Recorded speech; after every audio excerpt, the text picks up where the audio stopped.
Tetracast. This is RPG Site's weekly podcast where we get the site staff together to talk about our favorite genre of video games. I'm your host. My name is Brian Vitale. We've got the full usual crew here with me once again. Joining me, we have Josh Torres, Video games are back. Chaomin Wu, You sure about that? James Galizio, I'm still starstruck with that kind of Kiseki trailer. and Adam Vitale. So yeah, somehow we are near the end of May. This is our last podcast recording in May. So it kind of came and went. I know I missed a couple of the earlier episodes. I might contribute to that a little bit. Also, a shit ton of games came out in both April and May. So we've had a lot to talk about for the last, basically for the whole year up through this point. It hasn't slowed down.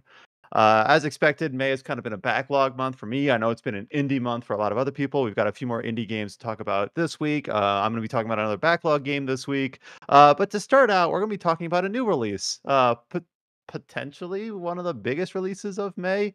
I have not played this game, but the couple people on the cast that have played it, I have no idea how they're going to deliver this information. I know they have some strong feelings about it. We're going to be talking about the release of Wuthering Waves. Before I hand off the microphone, all I know about this game is that it was purported to be some sort of Genshin killer.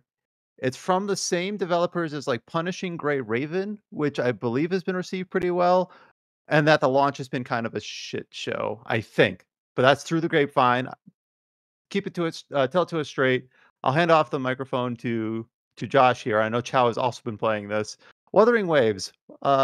This game had 30 million pre-registrations. It was supposed to be a pretty big thing. What is it? And has any of that come to pass? Okay, where do we even get? Wuthering Waves is the best easy comparison right now that to understand what this game is. Kuro Games, as you mentioned, is the developer of Punishing Gray Raven. It is basically how Punishing Gray Raven was their version of Hoyo versus Honkai Impact 3rd. So, MiHoYo released Honkai Impact 3rd. Several years later, Kuro Games released Punishing Gray Raven. Way before that, in early gacha lore, there was a game before Honkai Impact 3rd from MiHoYo called Girls Gun Cafe, I believe. And in that same vein, Kuro Games released kind of almost the same thing. I forgot what it's called. It was like something on the battlefield. I forgot what it was called. But there's been a track record, a behavioral pattern, let's say, from Kuro Games to look at something that MiHoYo has done and be like, okay, let's do our own thing with it. So they're going to have their Honkai Star Rail pretty soon. Right? That's what everyone's saying. So Kuro Games saw Genshin Impact and, created Wuthering Waves. They're their own version of Genshin Impact. It's hard. I know, we try to avoid comparisons as much as we can, but this is very, very blatant, and it's an ongoing pattern with them. Not to say that Wuthering Waves is an exact one-to-one copy of Genshin Impact. So Genshin Impact was very novel at the time when it released in 2020. Before its release, we were like, oh, it's ripping off Breath of the Wild. And to some extent, its visuals and the way that they presented their open world and the whole stamina mechanic on climbing everything and whatnot. It was very evocative of Breath of the Wild, and that's fair. But when the release came out, and several months, years after it, it kind of became its own thing. It got its own identity. And it was able to mix it up and provide something that Breath of the Wild ultimately didn't. Wuthering Waves is, I would say, how do I put this in a concise way? I would say it is doing 80 to 85% of what Genshin Impact is doing, except worse. And the things it does different is interesting. In my opinion, I know several people who are current with Genshin Impact. My experience with Genshin Impact was I did all the content when it launched. All the launch content I did, I spent hours and hours with it. And ultimately, I just fell off. I didn't want to be caught up in that cycle. I just didn't have the time and energy. Too many forever games to play all of them. Exactly. So the thing that I like with this game over Genshin Impact is its battle system. Unlike Genshin Impact has that 4-player party system, and it's very focused on kind of mixing and mixing elements to create some sort of effect. I don't know. That was from what I played. I don't know how the meta is these days. I don't know how the gameplay is these days, etc. The meta is pretty much the same. It's still Raiden Shogun being one of the busted things, but I think they added some new modes that it's like, oh, she can't be your number one go-to now. There might be some better options now. Yeah, Maybe. but for the main part, you're still pretty restrictive on like the kind of like the move set that you have, and you're reliant on like people's like elemental ability to mix and match with another person's ability, and it's kind of constant switching in between that aspect to kind of make those abilities synergize with each other. While in Wuthering Waves, it kind of expands like more of your options more so. Where this one you have your light and heavy attacks. Both have like unique strings depending on when you do a heavy attack ender. On top of that, you have like a instant dodge that rewards another aspect that I'll get into. You have like something called a resonance ability that's just like a per character unique skill, because each and every character has like a unique mechanic going for them. And for some unique enemies, there'll be like a parry window that you can do to take off like a posture or stamina gauge. And then once that's depleted, some bosses you can do like a big powerful counterattack, and some of them will just like heal over for several seconds to kind of get your big DPS window in there.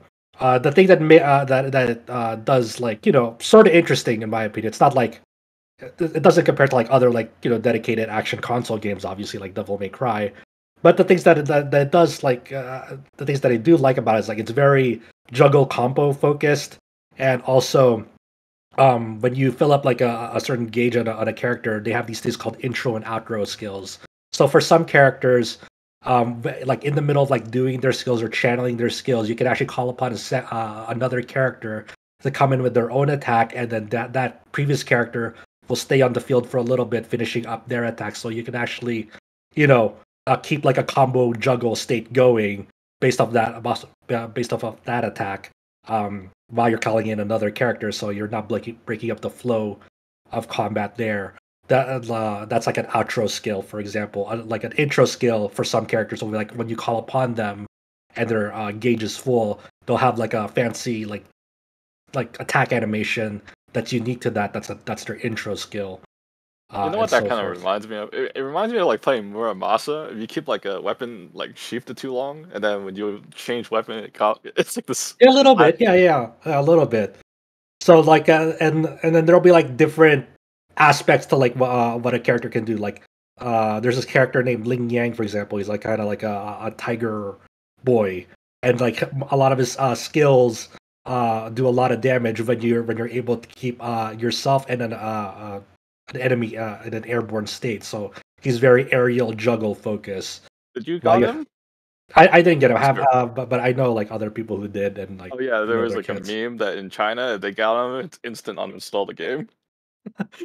And even like your main character has like is actually like a pretty good character in this game too, which I like. It's like like the main character doesn't feel useless off the bat. They actually have like an interesting skill set and so forth. But they also copy the Genshin Impact thing where your character, they prefer to this character, your main character, as Rover, like how they do in Genshin as Traveler.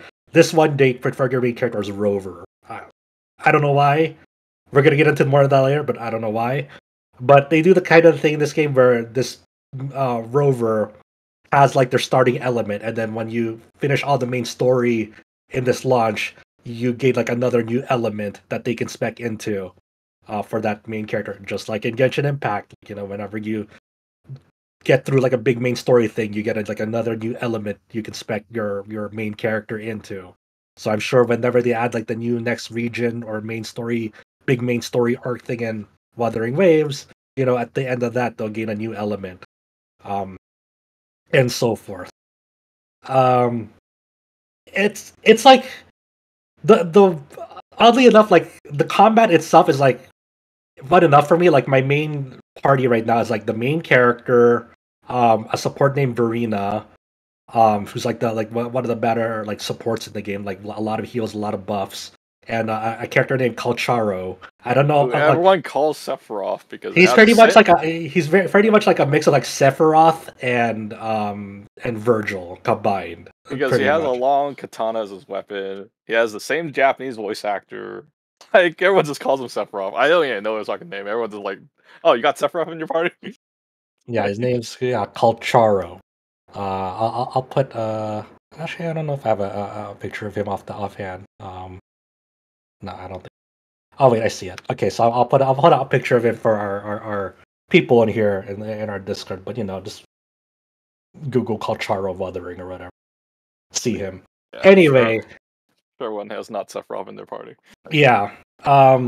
And he's like my main damage dealer. And like his whole gimmick is like he can summon like an echo or shadow of himself that stays out in the field and like kind of reverberates like the same attack that you do. So he can like kind of juggle within himself, which is really funny.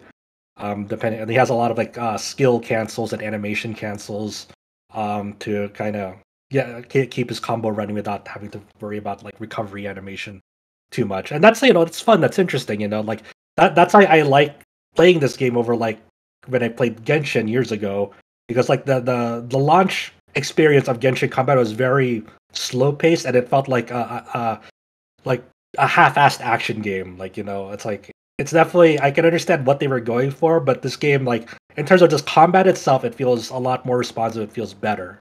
But Yeah, that's the combat's definitely better in my opinion. I feel like Genshin's like combat's strongest point is trying to trigger all these elemental reactions, but at the same time the characters are very strong and there's not Mhm. many content to test these characters on other than the Spiral Abyss. Yeah. And I feel like that's like the biggest weakness of Genshin, but also that's their biggest success because it caters to a more casual audience, right? Yeah. Yeah. And then the other thing I like this game, like we're just going to its strengths right now. The other thing, this is gonna sound bad, but I mean it endearingly. I like that a lot of the side content in this game, like side quests or like daily quests or whatever, kind of like things that you don't care about the story on at all of what they have to say, because it's like they just have nothing meaningful to say. There's like a skip button. More often than not, there'll be a skip button. It's very That's arbitrary. It's look, very arbitrary though. all my friends are like this. I want this game to be successful, so there's a story skip button in Genshin because it still doesn't have one yet. That's what I like. Like when I do, I'm already at the point of the game. It doesn't take too long, to be honest, to kind of complete the main story and kind of get through the quote unquote end game loop chores or whatever of this game. But like it's very easy to just like log in, spend like less than 5 minutes doing like the daily stuff, and log out if you want, or you can like kind of explore more of the world to kind of raise this account level. They call it union level in this game. I think it's world level in Genshin. You basically raise this world. No. That's adventure level. Adventure level, sorry. World level is when you make all the mobs stronger, and now you need to be way stronger gear to deal with them. That's what also this game has as well. After you reach a certain adventure union level in this game, you can gear up your world so the mobs become harder. And that brings me to the third point I like in this game that separates it from Genshin is there's like a sort of like Pokemon-esque monster collecting mechanic to it, where every time you defeat an enemy, there's a chance that they drop something called an echo. And an echo is sort of like something that you can equip onto your character. And you can equip up to like 5 echoes on you, and they'll give you like passive stat buffs. So like they'll have like a certain like modifier pool of like HP percent up, attack percent up, elemental attack percent up, defense percent up, etc. And each of these echoes also have like 2-piece and 5-piece sets, so you can get if you match like certain echoes, like 2 to 5 echoes with like the same element on a character, you can kind of get their set bonus, and to further power up that character. And you can level up these echoes. You can use these items called tuners to get them more substats, and so on. But the nice thing is like these echoes are pretty much like infinitely farmable on this, and they have different rarities that go up the higher the world level is. So you're encouraged to stay on top of like having this high world level for like a greater drop rate in for echoes, and higher rarities of those echoes, because obviously you want like 4-star to 5-star rarity echoes to drop to get better stats off of them. And the primary echo, the first echo that you equip onto a character, they have access to its echo skill, so they can actually, for a brief like amount of time, it's very echo dependent. They can actually like transform into the monster during battle, and then like you play around with some monsters for a bit if they're bigger, or some of them you'll just summon the monster and they'll do an attack. It's it's very unique depending on that echo.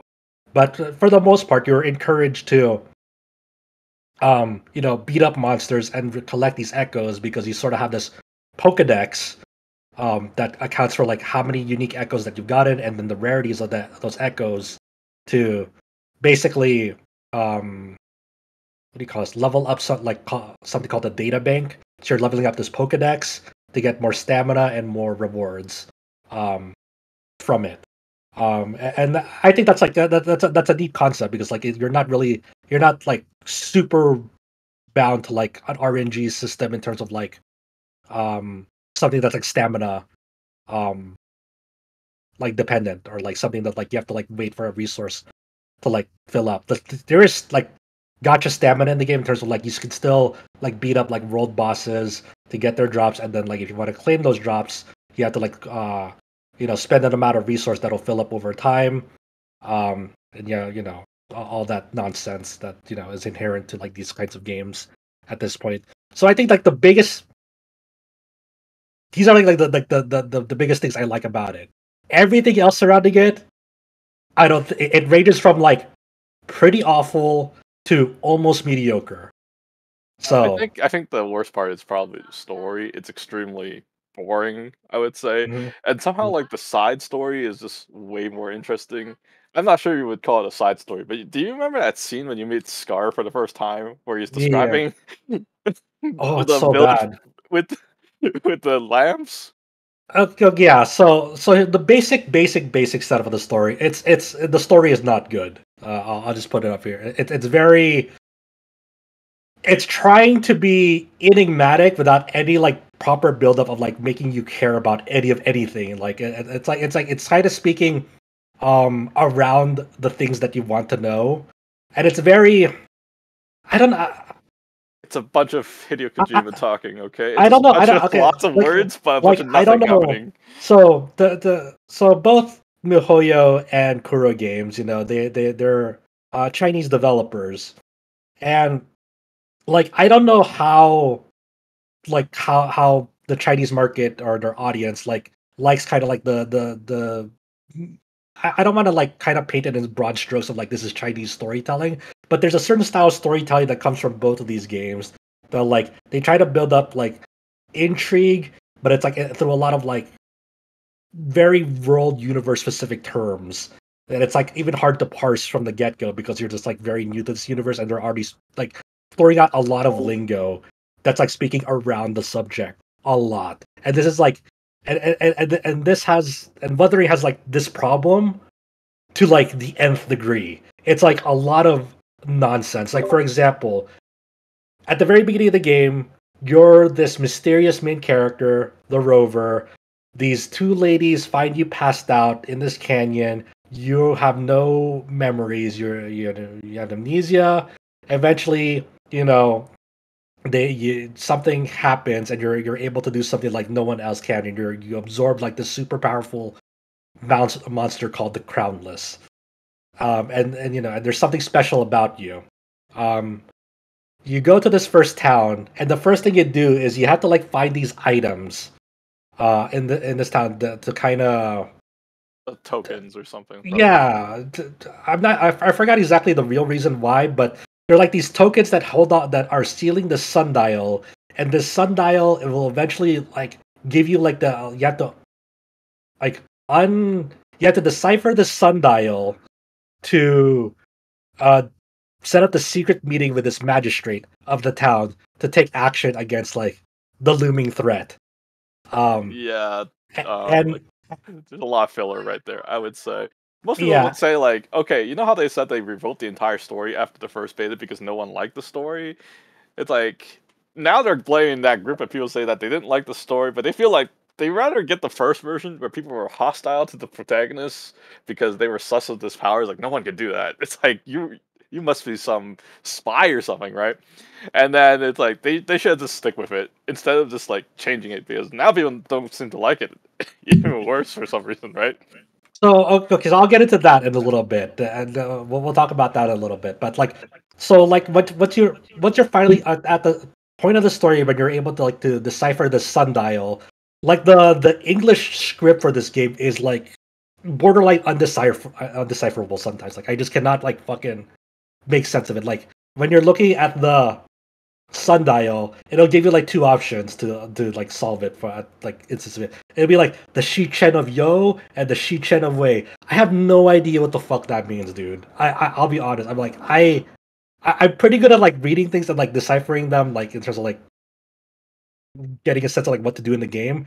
This has a lot of like direct translation from like I feel like from the Chinese script into the English script, to the point that like it's if you are a native English speaker and you have no background in Chinese, like most of the English players going into this game probably, this will make no sense. And then after you get to the Shi Chen of Yo, Shi Chen of Wei, depending on what you do with that, they'll talk about like like the four gates of like from Chinese mythology, like the turtle, the dragon, and Yeah, like in certain cardinal directions. I remember what Um, exactly they said. They're like the black turtle up the north or something. I don't know.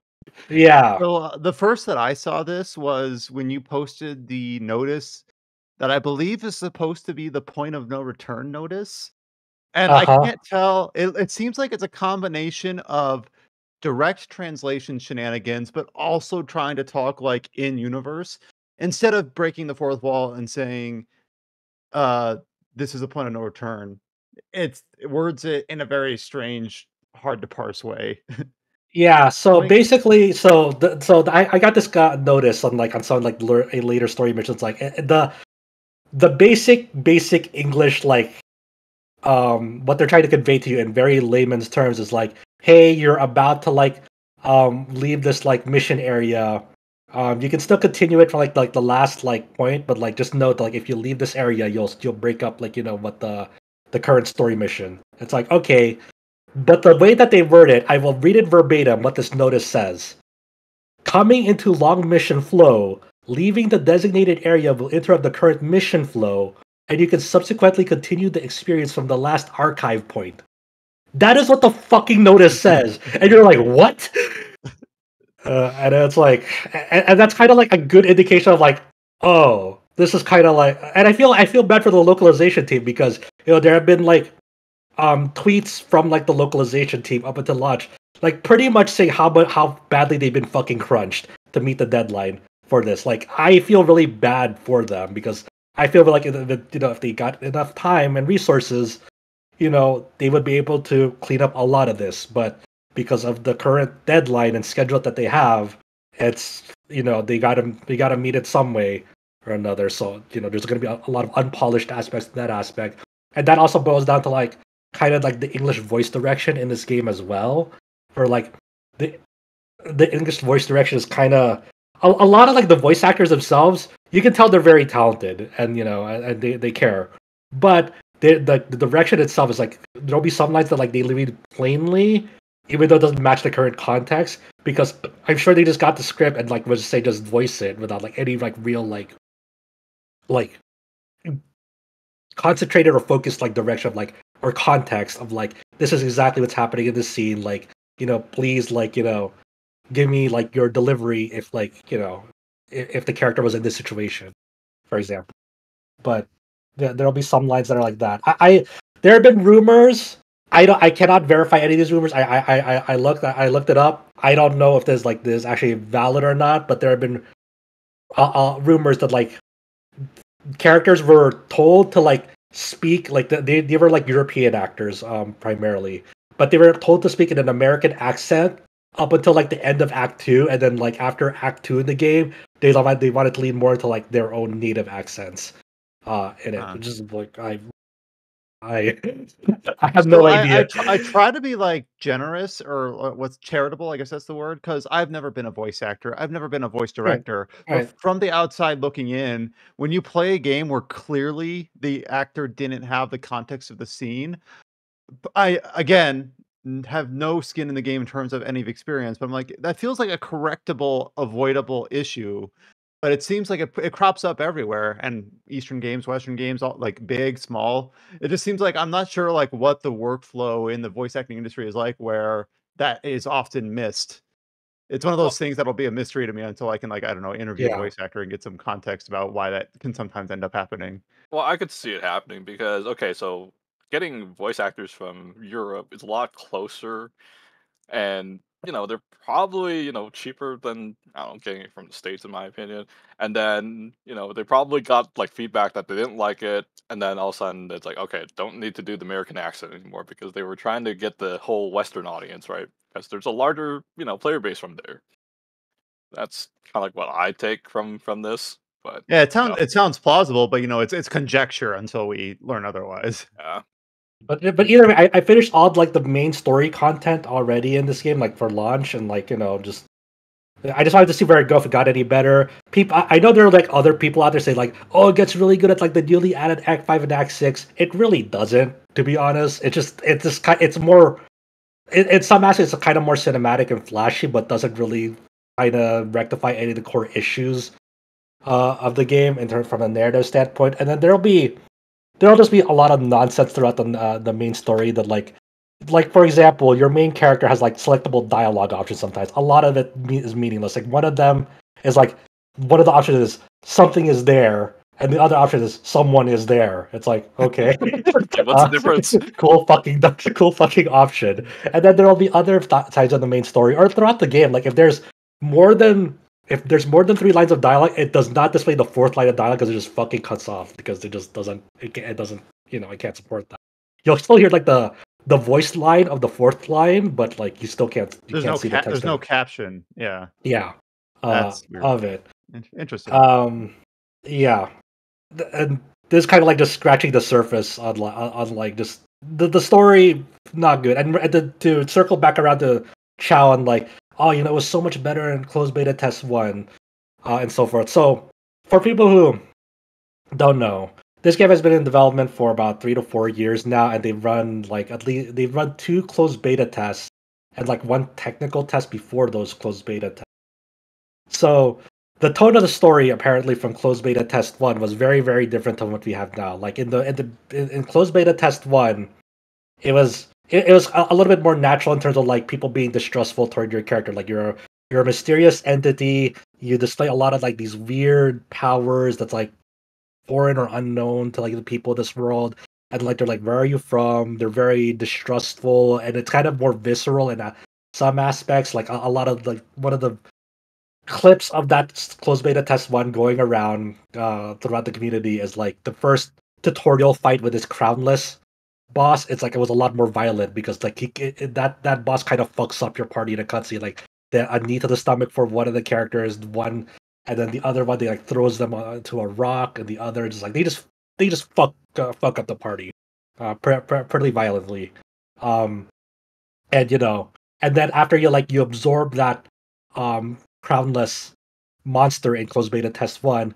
One of the main characters like points their gun at you. It's like they're very distrustful, very everyone's like people describe it as like they were kind of mean because like they just weren't they didn't know what to think of you, and unlike in the final game everyone's very cheery, everyone's like kind of very on your side, very positive, very like oh you're special, they're very like it's basically a 180 in terms of like tone and characterization on them.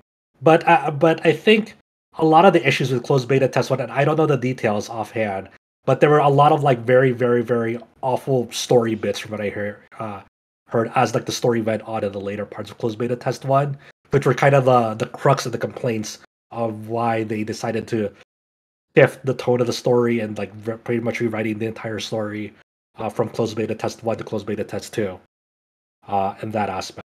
So I cannot say one way or the other. Whatever it is, whatever we have now, it's not good. Like the story's one of the weakest aspects of it. Another thing Most of my friends would say they should just use that time to token that padding filler with the tokens. They should just trim that out and just edit the script instead of trying to rewrite the story. It would have been much better. It's like, yeah. I don't know. I feel like this game is just painfully boring. That's the problem. I think the worst thing you can do is just boring than writing a bad story. No, that's the thing. Like, I think this game, for me, gets better once you start once you're out of like the really forced, awful early story bits, because a lot of the main story you cannot skip, and it fucking sucks. Like, it does that Genshin and Honkai Star Rail arbitrary of what text boxes you can skip and what you can't. So for most of it, you don't have a skip button to skip all of it. Sometimes there is, but it's very, very, you know, not as much as you want it to be. So when text dialogue pops up, it's very arbitrary whether you can press a button to see all the text and then move on to the next dialogue box, or sometimes a text box will force you into like that text box until the character has fully voiced that line in it. So you cannot skip it or show the entire text until that character has voiced it. And it's very arbitrary on whether you're allowed to or you're not, much like Genshin and Honkai Star Rail. Of like, there's like no pattern. It's like you keep on mashing a button to kind of get to the next line. For some of them, it's just like, nope, fuck you. Please enjoy our entire voice line and cinematography of like this voice line. It's like, okay, well, not really enticing, so to speak. And then there'll be like a lot of narrative bits that like you feel that the writing team is like, yes, I nailed it, but it kind of feels very flat. Like, for example, Chow brought this up. There's this one of the primary antagonists you meet very early on. His name is Scar. He comes from this bad organization who's trying to end the world, as ostensibly. Your first real encounter with him is like in this like abandoned village, and like it's an empty village. You don't know what happened to it. And like, so you encounter him, and it's like, oh, go look around, like, and try to piece together what happened to this village. So you kind of get this long metaphor of like a shepherd, and this white sheep and black sheep, and like how the shepherd would grant the wishes of the white sheep, at the sacrifice of like another sheep. Essentially, kind of bring home the metaphor of like, human nature is fucked up. People will sacrifice others for their own game. That's pretty much the entire message. But it's all very long-winded, and it's trying to like hit home like this is some sort of like big revelation that like human nature is fucked up, And there's like no build up to it at all. It's kind of like you're kind of presented as like this forced storytelling, storybook like segment, and then like in a very long-winded speech, through it. And then you have like this music build up to it. And it's supposed to sound horrific, but at the end, it's like, of course, that's like the moral of the story. It's like, it's a big duh. And like, what does this actually mean? It's like the whole thing is like, and that's why main character, you should join our organization because they're, I was like, what? It's like because they're lying to you, and we're being honest with you. It's like, no, what? Who cares? It's like, okay, and it's like, so you're just as lost as I am. Yeah, it's like it's so poorly executed. It's like it's not great. There, other things like in terms of like the world exploration aspect, it's not as strong as Genshin in terms of like Genshin is. There's more memorable sites. It's more vibrant, and it's like there's interesting architecture to it. But it's a more fantasy feel, especially like Chinese fantasy, high fantasy feel to it. While Wuthering Waves is more post-apocalyptic sci-fi, more downtrodden. Does have some nice sites. It has a weather system and a day-night system, and so forth. But there's less memorable sites. And like the world itself is like it's an okay way to get one place to the other. It's not necessarily the most exciting thing. It does copy a lot of like Genshin's like open world activities in terms of like, oh, there'll be some sort of puzzles here. That's sort of like Genshin. There'll be some like time trial races, speed runs here. But it does have like stronger platforming mechanics. There's like you have access to a grapple, and like in terms of like when you're climbing up walls, you can actually expedite that process because they just run up walls instead of Genshin's like more meticulous, grabbing the sides of a mountain and then climbing up it. This one, your character just fucking zooms up to the up that just by running, and that's what I like about it. It's like traversing the open world is substantially more It's faster and more expedient. fluid, Yeah, I would say. yeah, yeah. Like you also, I think the biggest thing that I like is having a double jump. I know there's one character in Genshin that gives you a triple jump, but that's a 5-star limited character, so it's like okay, yeah, but just having just a double jump for everybody just feels like so much better, right? Every Yeah. game needs a double jump. hmm Yeah. So like that's why like it, that's why I like the getting to like the game itself. It feels faster in Wuthering because of like once you get to the point where like you're seeing more side activities or side content than main content, allows you to skip a lot of it to get to the game faster. And then when you want to go explore the open world to get more towers, to uncover more of the open world, to do more activities, etc., that shit is a lot faster than what I remember doing in Genshin at launch. And one more thing, was it like if you're exploring town, you basically have unlimited stamina, isn't it, or something? Yeah, like that? yeah, but you're not in a fight. You have unlimited stamina, like sprinting. Yeah, that would just feel better in general. It's like, in Genshin, it's like, I purposely get Yilan because Yilan will let you run faster, letting you travel the map faster. Yeah, Very dumb reason to get a 5-star limited, but I got her for that reason. It's because I could travel, That's travel a little crazy. faster. Right. Jesus. So, so the biggest part on this game probably is the story and the story presentation, a lot of narrative elements. But then there's also, Technical aspect. on top of the weak English localization, then there's also a big outcry of like over just how buggy this game is, and there's a lot of optimization problems on phones, and so forth. And then there's like a lot of like there's actually been a lot of like some minor exploits. So for example, in the closed beta, a previous closed beta of this game supported 120 FPS. In the launch version, it only supports up to 60, but people have been able to like tweak something about. I'm not, to be clear, I'm not like a programming or code expert or whatever, but like there's some sort of like SQL program app that like a lot basically lets people cheat at the game to unlock 120 FPS. The devs' reason for not having 120 FPS on launch is because there was like some buggy animations here and there with 120, and they wanted to sort that out. There's and so just lots forth. of bugs in this game. There's one Yeah. of them. It's like if you set the date ahead, you can like see like the future of the content, or something like that. Yeah, so like in Genshin, there's like character trials, right? For like like when there's new banners for a new character, you can like do a character trial to get rewards. So people were able to like manipulate the game, so they on their system they went to like a further date and time, and that unlocked like a future banner characters trials, for them to like basically get rewards and try out that character, But then there's also been like other exploits, like manipulating like some of the Epic Game Store stuff. So, they get some of the paid currency cheaper, or some people went on VPNs and like went on like got the currency for very cheap because they went on a VPN under like the Philippines, for example, and the exchange rate for that. One of them they found there was an exploit using like buying the cheapest gem for like $1 or something like that. For the maximum currency, it's like somehow it's like $100 American, and they were able to use that exploit to get to like I don't know, like in like the tens of thousands of dollars. Yeah, there was a lot of shit, and then now it's like all of a sudden it's like now they block all foreign type of buying or something like that. Yeah, it's just like oh man. Yeah, and there's a lot of other like just not.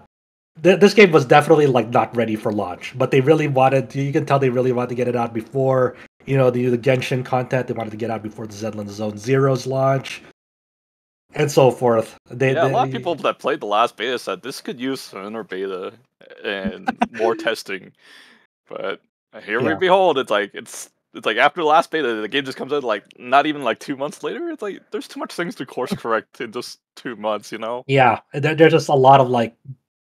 So essentially, the feedback to this game has been largely negative, especially in the market where Kuro Games cares most, in China. China, a lot of Chinese players do not like this game. It has been downvoted, downrated. It got to the point that like they had to like basically put an apology up and like gave out a lot of fucking rewards for it. So they got like a lot of like gacha currency for the standard banner and the limited banner.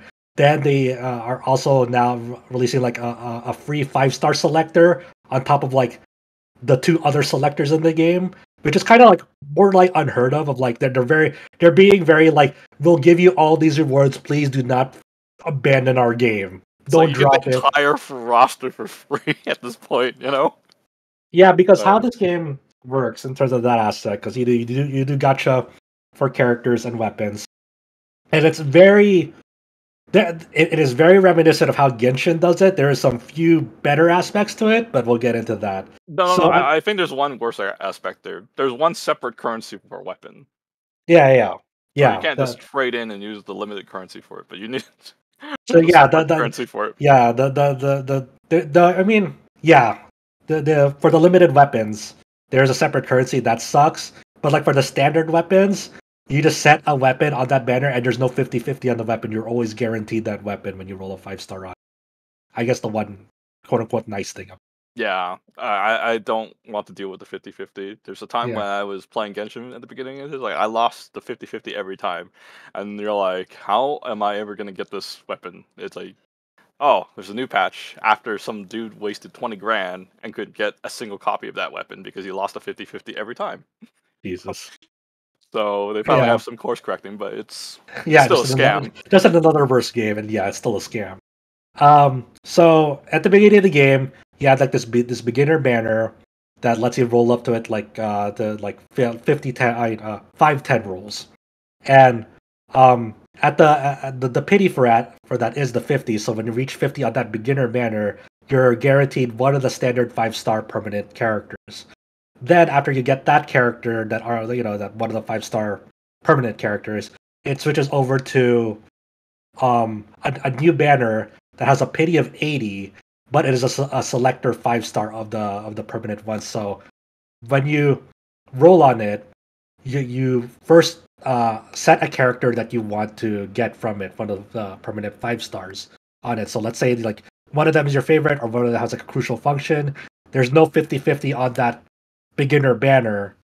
So the first 5-star you get from that new banner that opens up will always be that character that you selected on it.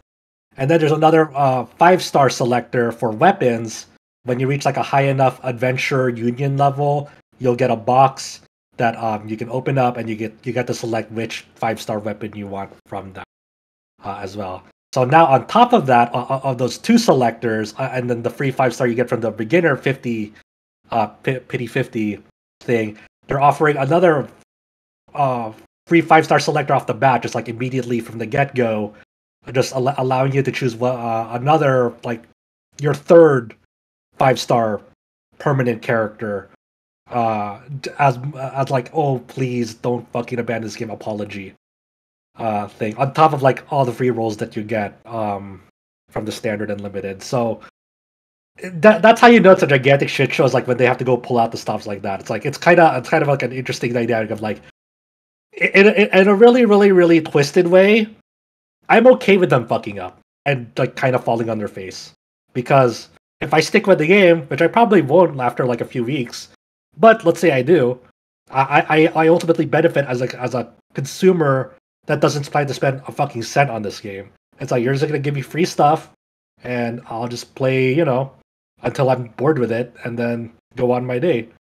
So the more that like they receive negative feedback, the more I benefit and other people benefit, because they'll get more free stuff out of it. Which is a really, really cynical, fucked up way to look at it, but that's the reality of it. I'm kind of in the same boat. I'm kind of like hoping for a drop so I get free shit in these games, because it'll benefit me. I don't know. It's like a very scumbag way of thinking, but That's not that's how they condition you to think, though. That's the for dichotomy every of it. person that does that, there's the $2,000 whale who's Exactly. subsidizing all of you. Yeah. So it's like somebody suffered for our sins. The Jesus of gacha games. It's fucked up because there's a lot of like overworked staff people like who are trying like just working around the clock to get that game in a running state and trying to fix as many problems as they can, and Godspeed on them. But at the same time, your higher ups decided to release this game in this state. That fucking sucks. And hopefully one day this game will get to like a decent spot. But in the meantime, this I don't know. A lot of the people who advertise this game call it a Genshin killer. It has some interesting ideas over Genshin. I think a lot of it is like not good, but there are some like small aspects. And in general, I'm a sucker for trying out new games. No matter what, I usually like trying new games. So like, for example, the previous Genshin killer, Tower of Fantasy, remember that game? Yeah. I tried that game. I did not enjoy it at all. And it I didn't heard have. it's on life support right now. Yeah, great. Still making a shit ton of money in China though. In like everywhere else, it's on life support. Yeah, I tried that out like the first like week or so. Oh, it was not good. It was not good. That game is more polished than Wuthering for sure, but like the gameplay itself, I did not enjoy as much. And this kind of drives home that the point for me personally as a player, if the game has decent enough gameplay that I'm enjoying the gameplay, I'm willing to look over a lot of its other weaker aspects if I'm enjoying just playing the game itself. Which is that's the embodiment of Wuthering for me. It's like there's a lot of things about this game that are not good. But like the gameplay kind of but the gameplay is okay. The gameplay is alright.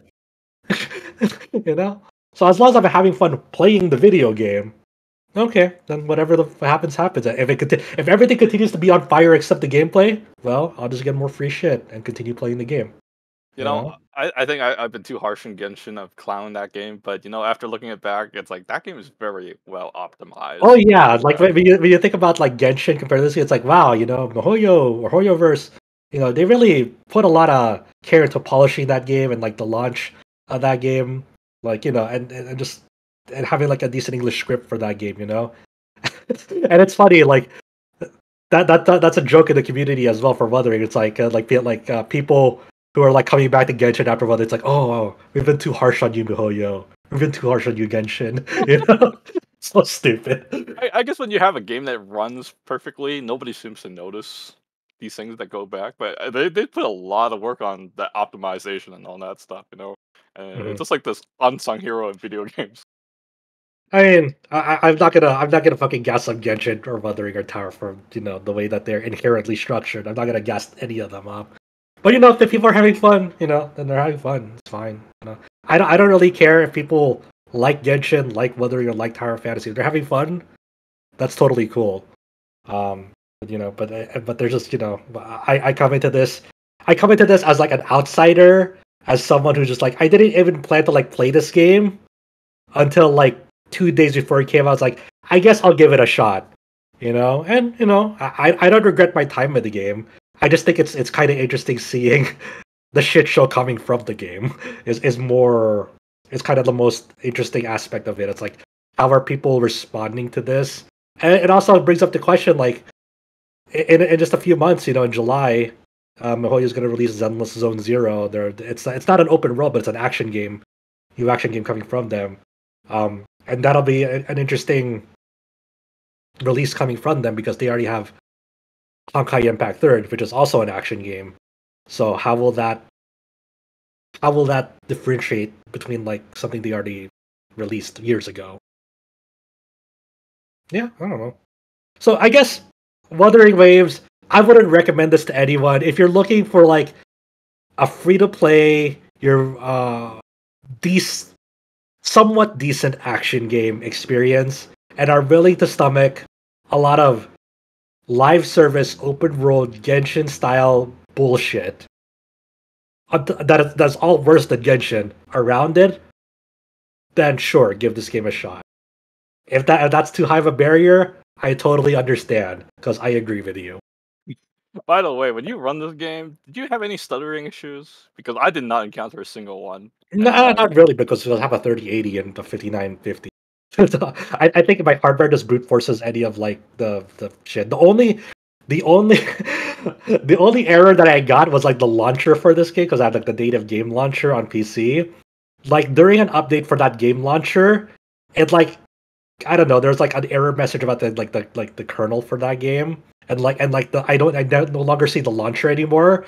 So I just have like when I boot up the game, I just establish a shortcut to the game itself that doesn't show the launcher at all.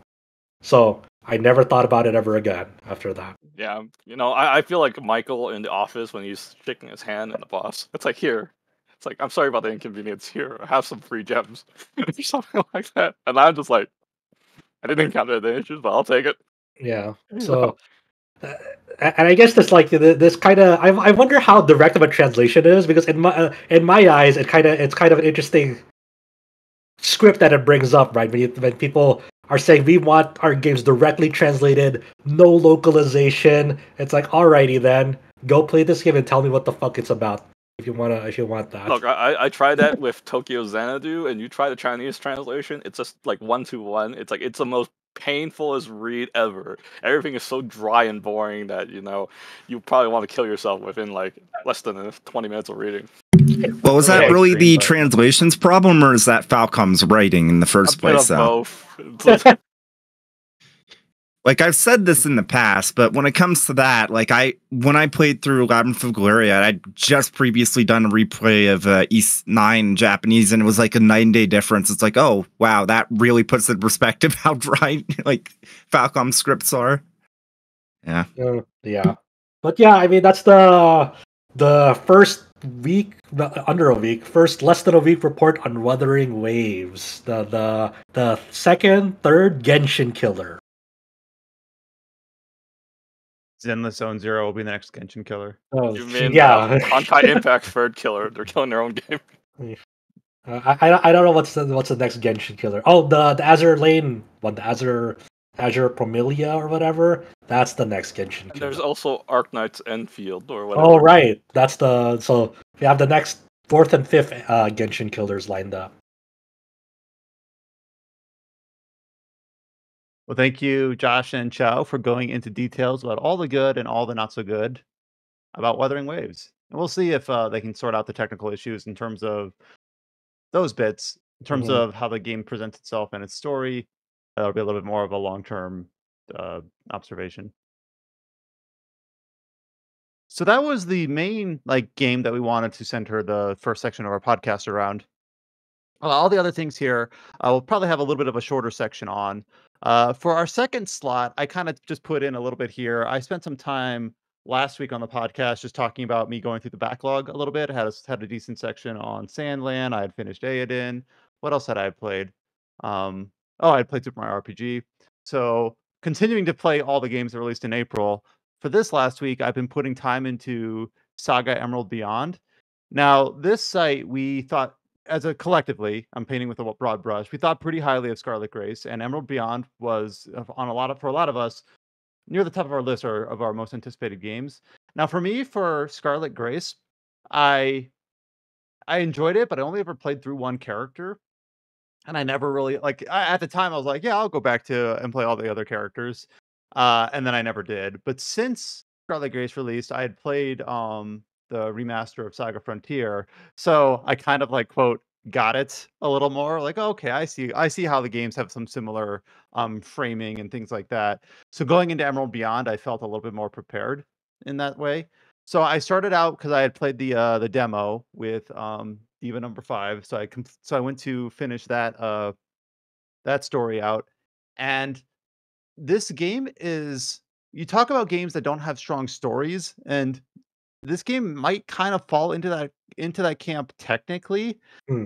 Because if you look at it from a pure nuts and bolts black and white, the story is kind of strangely told. It's very, very it's not always the most cohesive thing. There's very little voice acting, but at the same time, I say all those things, but I'm finding myself still enjoying the heck out of it. There's just something that just feels very casual about it. It's not putting the story on the front of the stage. It doesn't it's not like what the game is focused on, but there's enough there that has some interesting characters, It allows the framing of the story around the different, I think they call junctions, the doors that you go through to all the different like universes. It's very pick up Allows and it. play. Like you like when you pick it up, you're immediately like getting to somewhere immediately in Oh that yeah. game. Yeah. Exactly, and I'm getting a lot of game time on my Steam Deck on this, which I installed both Sandland and Aedan on my Steam Deck, but I didn't really like those games are not as pick up and play. Like there's a certain like portability factor for how a game is designed. I feel like, Yeah. and Emerald Beyond fits that bill way better. Just because it's bite sized. The main progression of the game is through its combat system, and I've just like I struggled completing Diva's story just because I didn't really have a good like party system. Like I didn't set myself up very well. I my team didn't have a lot of synergy, et cetera, et cetera. However, the final boss in Diva's story is very, very challenging, but also very, very fun. So it was the sort of thing where I failed, and Adam was actually watching me stream this. I failed on Diva's final boss probably like 9 times in a row. But I don't know. I'm trying to like put into words like why wasn't that frustrating? Because it just wasn't for me.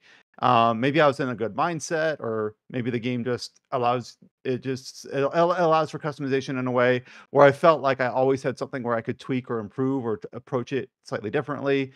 And then when I finally did beat it, it was the fist pump. Hell yeah, I finally did it.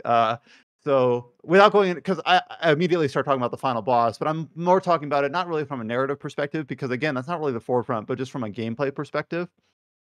I think the game does a really good job with making you feel like you're not absolutely helpless in every attempt. Like you see victory whenever you do an attempt, and like you see like whenever you do damage to a boss or like a really tough enemy, it's like, oh, this is achievable. It doesn't instill you like the feeling of like, oh, I'm like outstatted or outgeared, or it definitely feels like, oh, I need to think about my strategy more. And it's never really about raw stats, and more so about like the way that you approach the battle. And Yeah. so like there'll be like one thing that you didn't account for, like, oh, I did like one bad move and that let an enemy have like a lot of free space for them to do like their big like attack. And it's like, oh, I could have probably played that differently, but it's never a matter of like, oh, I'm doing like one damage to this boss. It's hopeless. And the thing that's genius, and I don't want to go too detail into the combat system because we kind of went into the Yeah. weeds pretty deep last Mhm. time. But as a generality, one thing that this combat system really allows for that a lot of more traditional or even action-based ones don't. Well, I won't say action. I'm painting with broad brush. There is no. Let me restart. Using your strongest abilities all the time is not a good strategy, because like other abilities might position you in a better place, or interrupt the enemy's combo. Or I was actually fighting a boss that was doing an ability that was like a giant tidal wave. It hit everyone. I'm trying to remember. I believe to the right of him, and had a chance to instantly KO. I guess the idea is that the wave would knock you off the battlefield, quote unquote. So instead of, trying to like kill it before it killed me or whatever, I just try to position all my characters using whatever ability, even if it was an ability that wasn't that powerful or not that useful, but if it put my character in the right position on the timeline where the tidal wave would simply just miss. Like things like that. Or, oh, these two characters are going to combo, but I'm going to have this character do an interrupt, which is not that powerful, and it's not what I normally do, and I don't have a high ability in this one, but it's the one ability I have that can interrupt their combo and play more kind of active defensively in that way.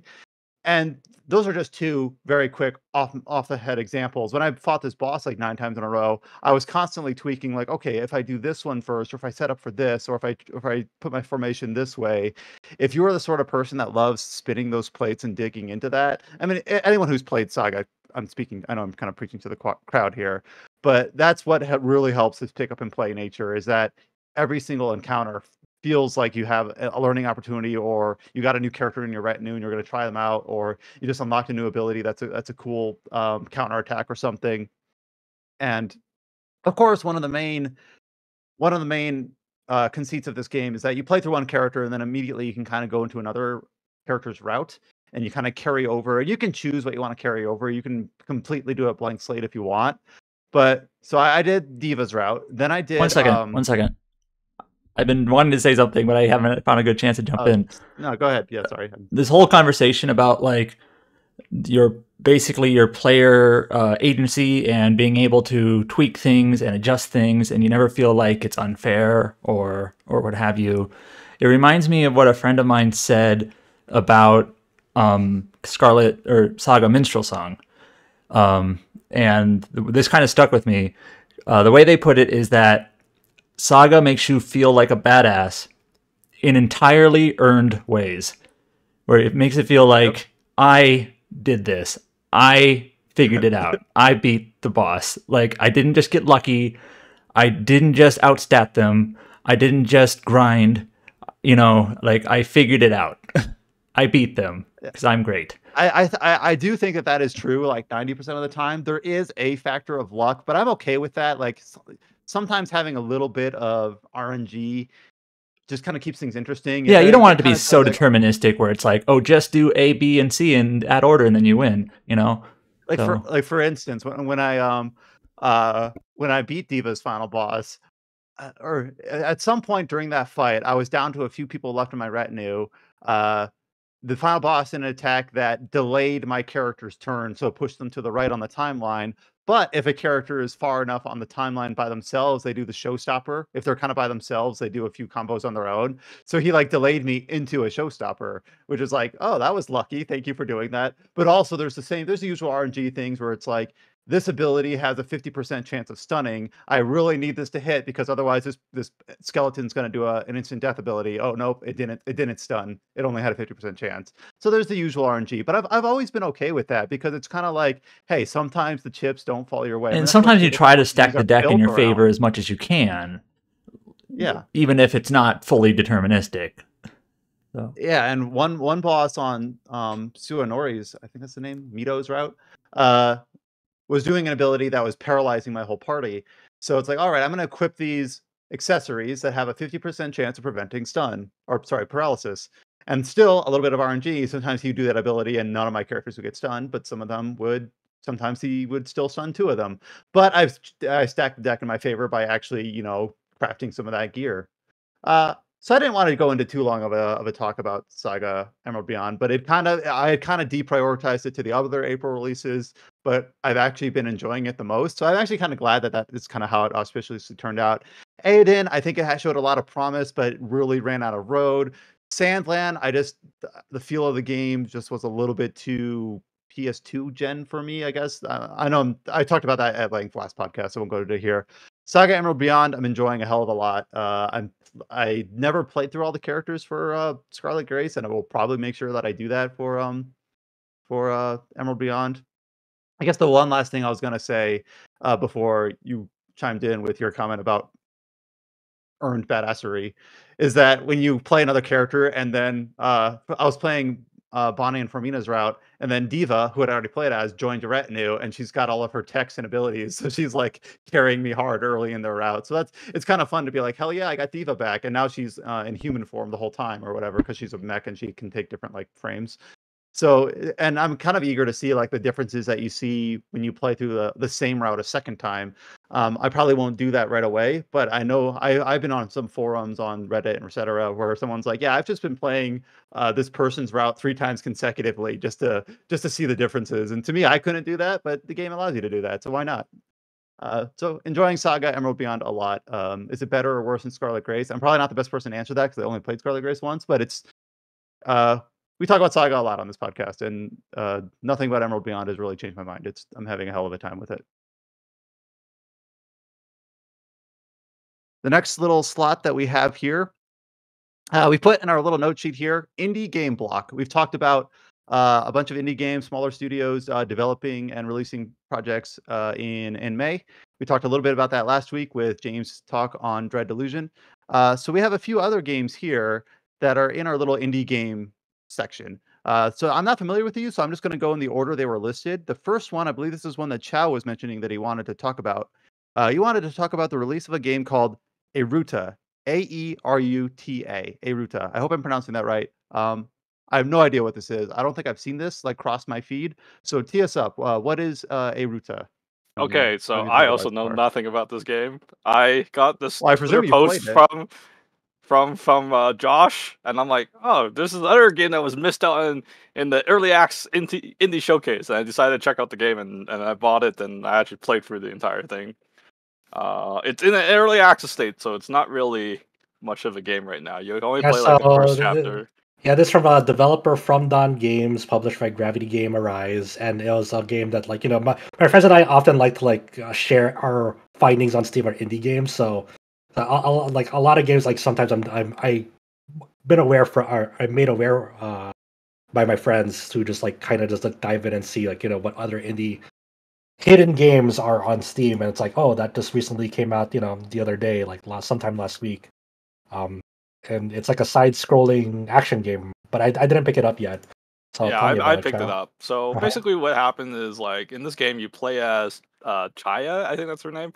She's this fox girl that is like a novice adventurer, wants to prove herself. It's like it's kind of like got those like fantasy settings and animes where there's a guild that runs things, and she somehow got lost in her exhibition, and there's like these free like legendary weapons or some shit like that's like right in front of her face.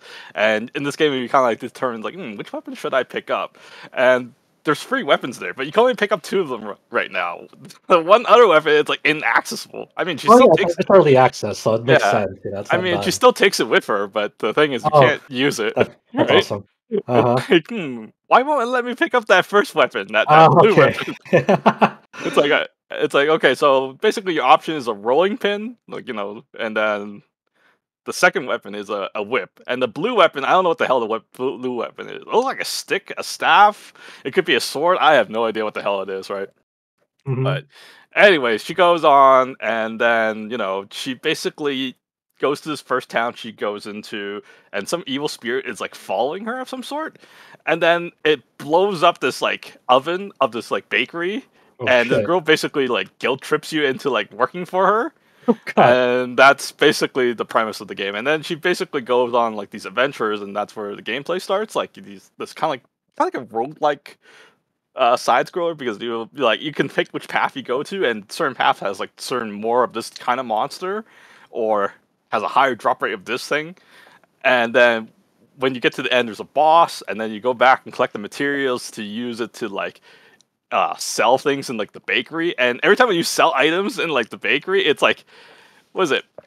It's like using a limit break from Auron from Final Fantasy X. Do you remember Final Fantasy X's limit break with Auron, where you had to put like commands?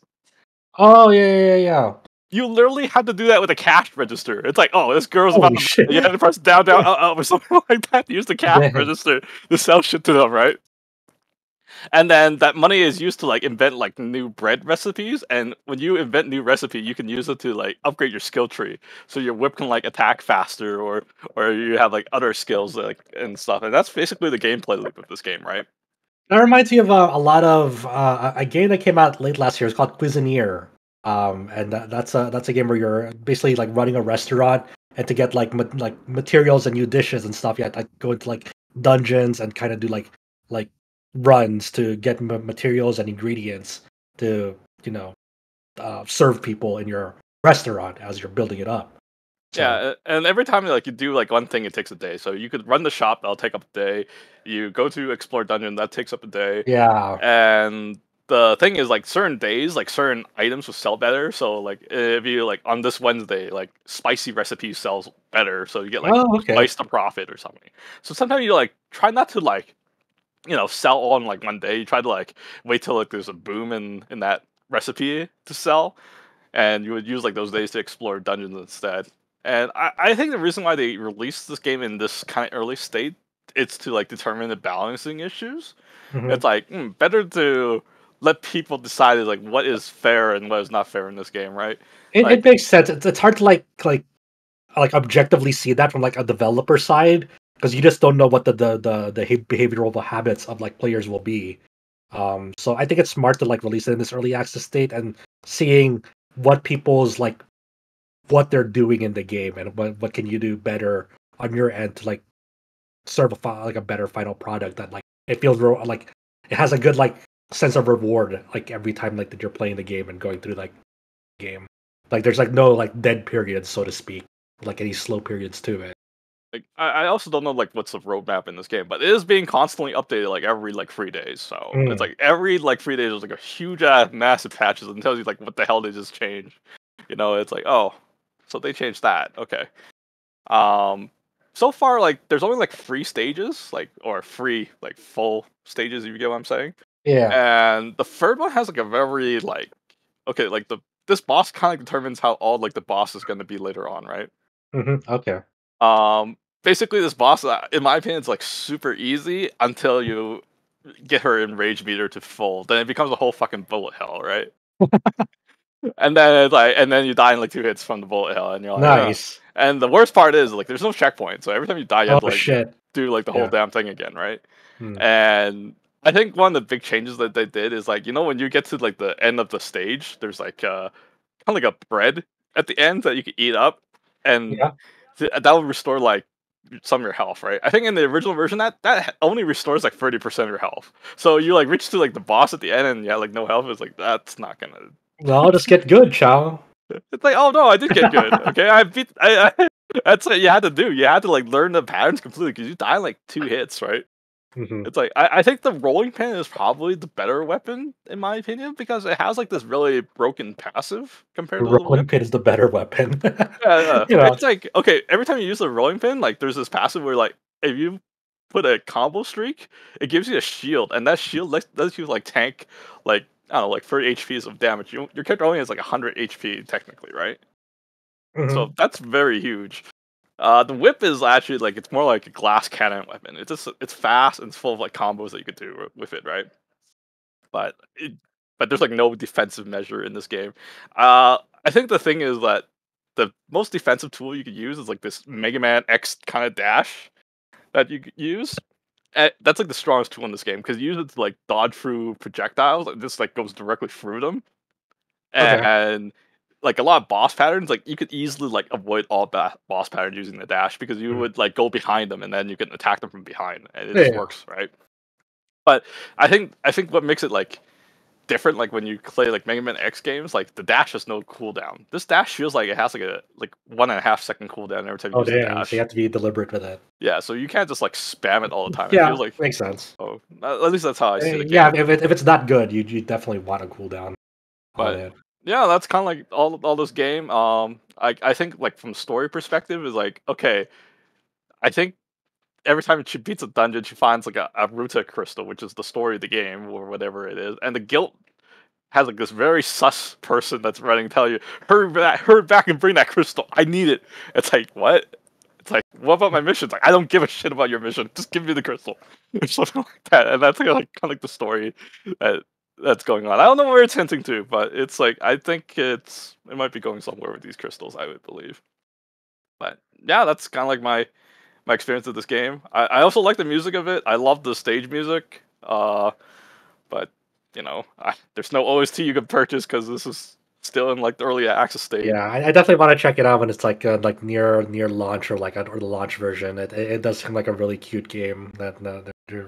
It seems to have found like a nice little community to help them shape it up before launch. And according to their Steam page, they plan to release it. They're thinking about releasing it like half a year to a year after the launch of the early access. So you know that's just kind of their preliminary plans, depending on you know how much work needs to be put in before the launch.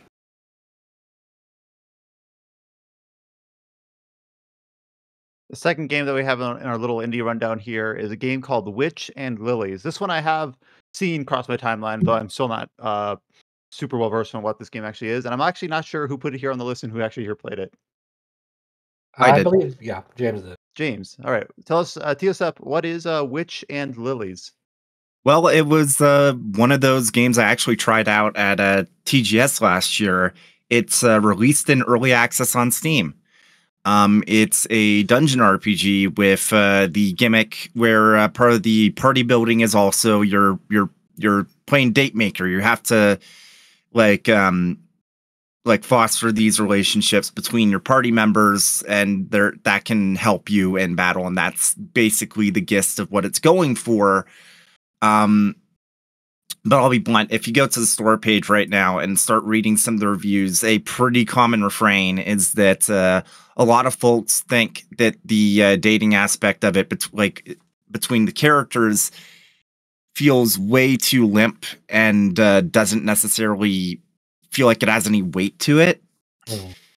A lot of people are saying, okay, there's like basically no flavor text for it. It's super, super simple, and it feels like there's no real, like, you don't really have too much control over how it goes. You do to an extent, because whenever you leave the dungeon, you have to send out your characters on, okay, do you want to have you can have up to 2 characters going like training, so which increases their stats, and it's actually pretty substantial. So that's when you want to constantly be have characters swapped out, because it's like a 15% increase every time they do it for specific stats, which obviously stacks the more you do it.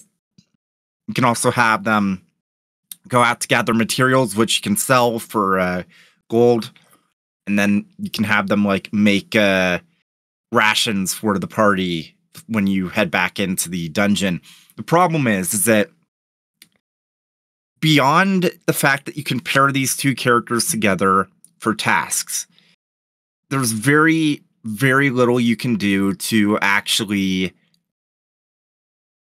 set up meaningful relationships. Like sometimes when you come back, 2 different characters will just decide to go on a date, or more accurately, one of the characters will ask the other character out on the date. One of the major problems that the game had, like immediately out of the gate, was that even during the tutorial, they'd say, hey, you should set these characters to do this thing, so maybe they'll go out on a date. Most of the time, and a lot of reviews said, they're just immediately turning them down. And if you actually look into the skill tree, you'll find that one of the things you can spend skill points on is basically to improve their personality so that they will go out on dates more often, and more likely the dates will end well. Because even if they go out on a date, sometimes it'll end poorly, and it'll actually lower the stats between those 2 characters than the opposite. So it feels like you're getting punished on like trying to like pursue it. Yeah. Okay. And they did a hot fix really quickly to make it so that dates happen way more often, and they're way more likely to end on a good note. But even that feels like a band-aid for a lot of people, because it's really funny. If you look at the reviews, there's a very heavy split between the English language reviews and the Japanese language reviews. And a lot of that comes down to what the expectations were. And considering this was a crowdfunded game based off the idea of, oh, it is Yuri X dungeon crawling with the Yuri front and center, a lot of people had much higher expectations of how that was going to play into the game. And I can't necessarily say they're wrong for feeling that way. The actual dungeon crawling, it very obviously is trying to be ecchi Nazi. Very, very obviously trying to be ecchi Nazi. Like, even like the character designs, you can kind of see it. It's like a similar art style. But like the user interface, like you boot up this game, you start looking at the user interface, it's like, oh, this is just ecchi Nazi. This is just very clearly the same thing. You go into a dungeon, obviously they have like FOE style things, which my one major complaint with the gameplay so far, and again, this is early access, but it kind of worries me that they didn't think about this. When you're in a dungeon, you cannot set a button, you cannot use a button to wait in place for a turn. So if you see like an FOE and you're trying to like get around it, you kind of have to like go back and forth in place, which makes it feel janky as hell. Oh yeah. Whereas in pretty much every other like dungeon RPG, where most dungeon RPGs have those style of like FOE things now, you can just press a button to wait and they'll move, and that's just not here. And then there's all sorts of little issues that aren't just that, but also like obviously, well, I say obviously, but I guess it's not obvious, but unsurprisingly, the English translation has some issues. It's not terrible, but the formatting is especially bad, particularly when it comes to the user interface, which is why I've been playing it in Japanese since then. Oh, wow. Because like the skill tree, if you look at the bottom right, which gives you information about the skill and like what it affects, if it's enemies, if it's a buff, and all that. In Japanese, it's formatted just right. In English, it is absolutely messed up. It's like trying to like format the English text like top to bottom instead of left to right. Oh, okay. Weird. Yeah, which obviously would make a lot more sense with like kanji and whatnot, because that would fit in. But the funny thing is if you look at it, it's formatted left to right for the kanji. So okay, it's the dungeons themselves are fine. The visuals are fine. The soundtrack is fine. But like, obviously, I'm still only a couple of hours in, and any dungeon RPG, it's going to be very, very basic with the party building and the combat and whatnot. But it does not give an especially great first impression. There are things that are promising that make me feel like it'll get a lot better later on, because there's like you can pick up quests from the pub. And one of the quests I got was, okay, we want you to get this material from slime. And you can get materials from slime just defeating them, but this specific material only drops if you destroy it with a fire attack. Oh, man. And it's like, stuff like that, it's esoteric, but it's also kind of neat where it's like, oh, you can get different materials depending on how you defeat an enemy. Yeah. And then there's a thing where if you sell these materials to the shop, they will like make new equipment based off the materials you've sold them. And I think that is what's going to be the promising aspect of it in the long run, if there's more of that like in the overall package as you're going through it. But that doesn't change the fact that like half of this game's selling point is just not landing for a lot of people that specifically came to the game for it. And I'm very curious how they're going to be able to deal with that, because especially if this is only going to be in early access for a year. And also one of the things they said is, oh, well, the game itself is already complete. We're just polishing up. It's not complete. Maybe content complete, but there's a lot of polishing that needs to be done. Like down from the translation, from the user interface, from basic stuff like being able to rest a turn in a dungeon, which feels like something that should have been in there at launch. So there is an update roadmap that they released yesterday, and so obviously some of it is going to be like bug fixes, adjusting the romance system, not necessarily adding to it, but adjusting it, so forth. But like they mentioned one at the end of June, they're going to start doing translations corrections for English and simplified Chinese, and then eventually more down the line they're going to enhance the battle skip and battle animations, add new equipment. And then like September is going to be like adding new or announcing new dungeons and new job classes, and then including details on their implementation. And like next January is like adding new dungeons. So there's still quite a bit of like a journey this game is planning to go through. Hopefully, the developer does take to heart try to make the romance mechanics more substantial and fleshing that out more, because I think that like you said, people should be rightfully mad if they feel underwhelmed by as you said, it feels like one of the big selling points of this game was like, hey, you're gonna have like meaningful girls love relationships in this, which is like an interesting like relatively unique concept for like a dungeon crawler for this type. And it's a tough like uphill battle too, like for those like who want like a decent dungeon crawler, because this released the same week as the full release of the Wizardry remake, so people who want a better dungeon crawler, they have one that just released, not just on Steam but on multiple platforms as well. So they stop quite a bit of time in early access. Hopefully they kind of figure it out, and I'm sure people who are willing to give it a chance are gonna do so, but probably are gonna turn their eyes towards like Wizardry or a lot of other dungeon crawlers. I will say one other aspect that's kind of weird is like some of the technical aspects are pretty shockingly poor. Like you don't have any real graphics options. You only have resolution.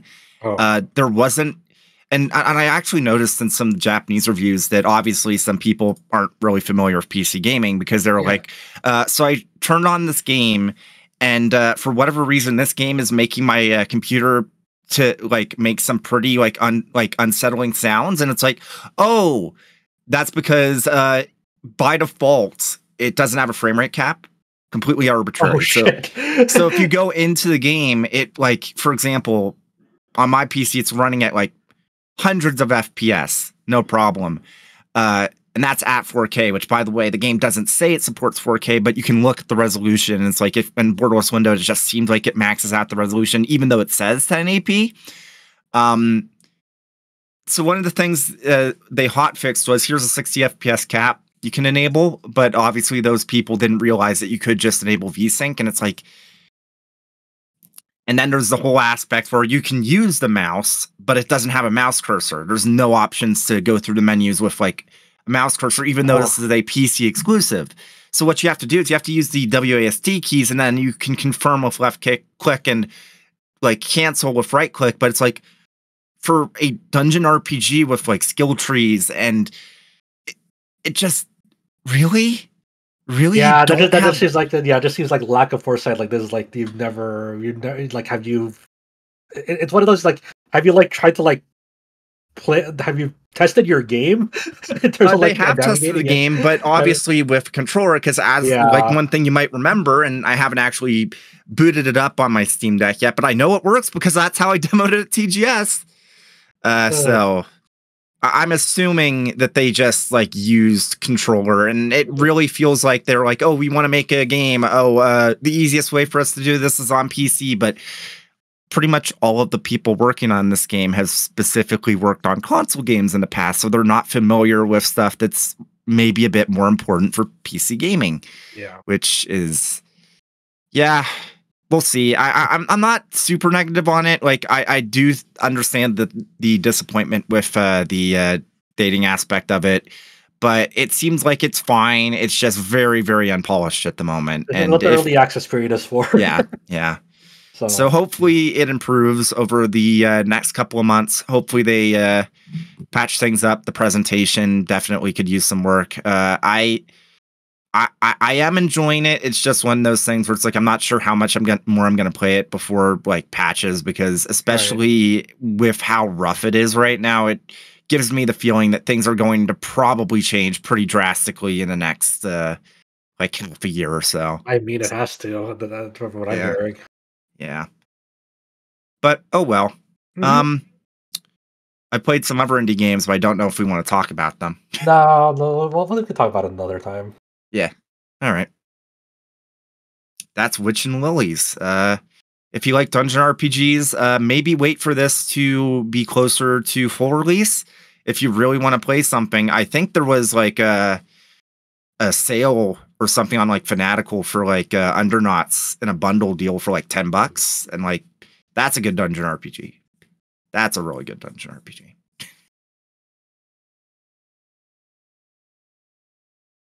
The last of the 3 games we have listed here in our little indie game block. This is the one we were watching you play earlier, right, Josh? Devil Blade. Yeah, Devil Blade Reboot is the full title. Reboot. Yeah.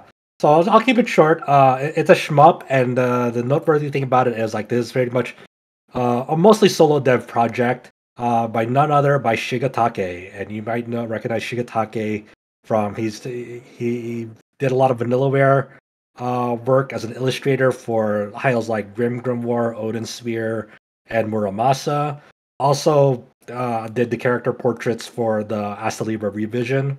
During like the revision part of that game, because there was Asta Libra, which had the old portraits, and then the revision had new character portraits. Shigetake illustrated them, and he was working on Devil Blade Reboot at his own free time for 6.5 years, and finally released it. And it is one hell of a shmup. Video games are fucking back thanks to this game. The nice thing about it is like it's a pretty mechanically simple shmup. It's not doing like too many gimmicks. Like Ikaruga, for example, has like the color matching mechanic where you have to like switch between 2 different colors and then you'll be immune for the same color. The other shmups like that, kind of have like their own gimmicks, which is nice. Like a lot of them like bring a lot of variety.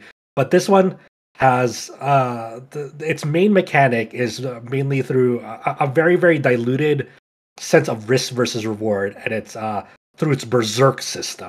So in this game, you have like your standard ship. You can flip between wide shot and narrow shot. There's no power ups to make them better. They're just good from the get go.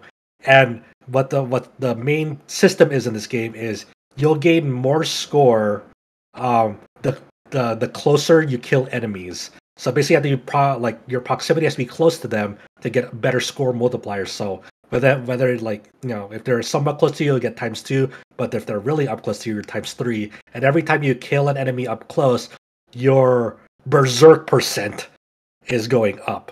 And when you max out your berserk percent, like this meter, you'll go into berserk mode, and your score multiplier will dramatically increase. So like things that you would get 2 times the score of, you'll get 10 times.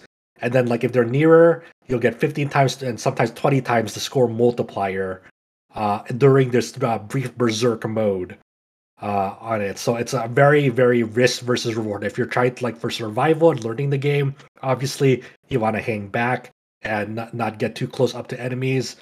But if you want to, really aim for score, you really have to take that risk of getting up close to them and killing them up close. You have, your bombs, of course. The nice thing about the bomb system in this game is, like, it does that standard shmup thing of, like, well, when you put down a bomb, you're temporarily invincible. And it always, if you're under 3 bombs when you're done with the stage, it'll refill back up to 3. So you're really encouraged of, like, spending your bombs before the start of the next stage. So, like, for example, I pretty much like hoard bombs until like the big boss fight at the end to kind of get out of like really really tricky like shot patterns thrown at me. You'll have like you'll have a shield as well that you can pick up during supply drops, and that'll soak like one attack for you. Other than that, that's pretty much like the mechanics of the game on a pure distilled form. The nice interesting thing about this is, like, at the highest difficulty Inferno, you have to be constantly in berserk mode to live. If you're outside of berserk mode, you're gonna die. Like, that's just the difficulty mode on it. So it's really, that highest difficulty mode is really really pushing you. Like, you have to play very risky to stay alive. The visuals and the sound design of this game are out of this world. Like, the visuals really perfectly like emulate like that feeling of like you're playing at a shmup at an arcade. It's a lot of dithering, almost like intentional ghosting, and some of the effects and the way that everything moves. It is so fluid and looks so sick. So a lot of great pixel art, a lot of great effects. Like, the nice thing that this game does, it makes like projectiles shot at you very very visible amidst all the chaos. So you never lose track of like where you are in battle and where like projectiles are. Like, the shot patterns are like so crazy, but like you lose everything. Like, you kind of lose a sense of where you are. It's very very visible at all times of where you are and where the shots are. And there's like neat like narration during it. Like, so when you're up against like significant enemies and bosses, you'll have like just like one-liners that sound fucking badass. Like, Devil Blade, grant me strength, as like you're going up branch, going like to like the final part of like a boss fight, or like the enemies mocking you. Like, I was watching you play. I was like, wondering what that is. Like, where, like, they keep like screaming. Like, it sounded like those '90s arcades, voice announcers or something. Yeah, pretty much. It's like just like an early line like God won't save you from me or something like that. And it's like, it sounds so fucking sick, and you're so invested in like this very limited narration throughout these stages. Like, it's a very like straightforward story of like you're getting back at these invaders that have like desecrated like your capital and your planet and whatnot. So it's a very straightforward story, but like there's just like that small bit of narration like just sounds so fucking sick. And this game might be like in top 5 of like OSTs for this year. Like, the music for this game is fucking out of this world. It's very very blood pumping, adrenaline filled. It's I believe the music composer is Hasu, and they did such a phenomenal job with the fucking soundtrack of this game. Like, even if you aren't into the game, I highly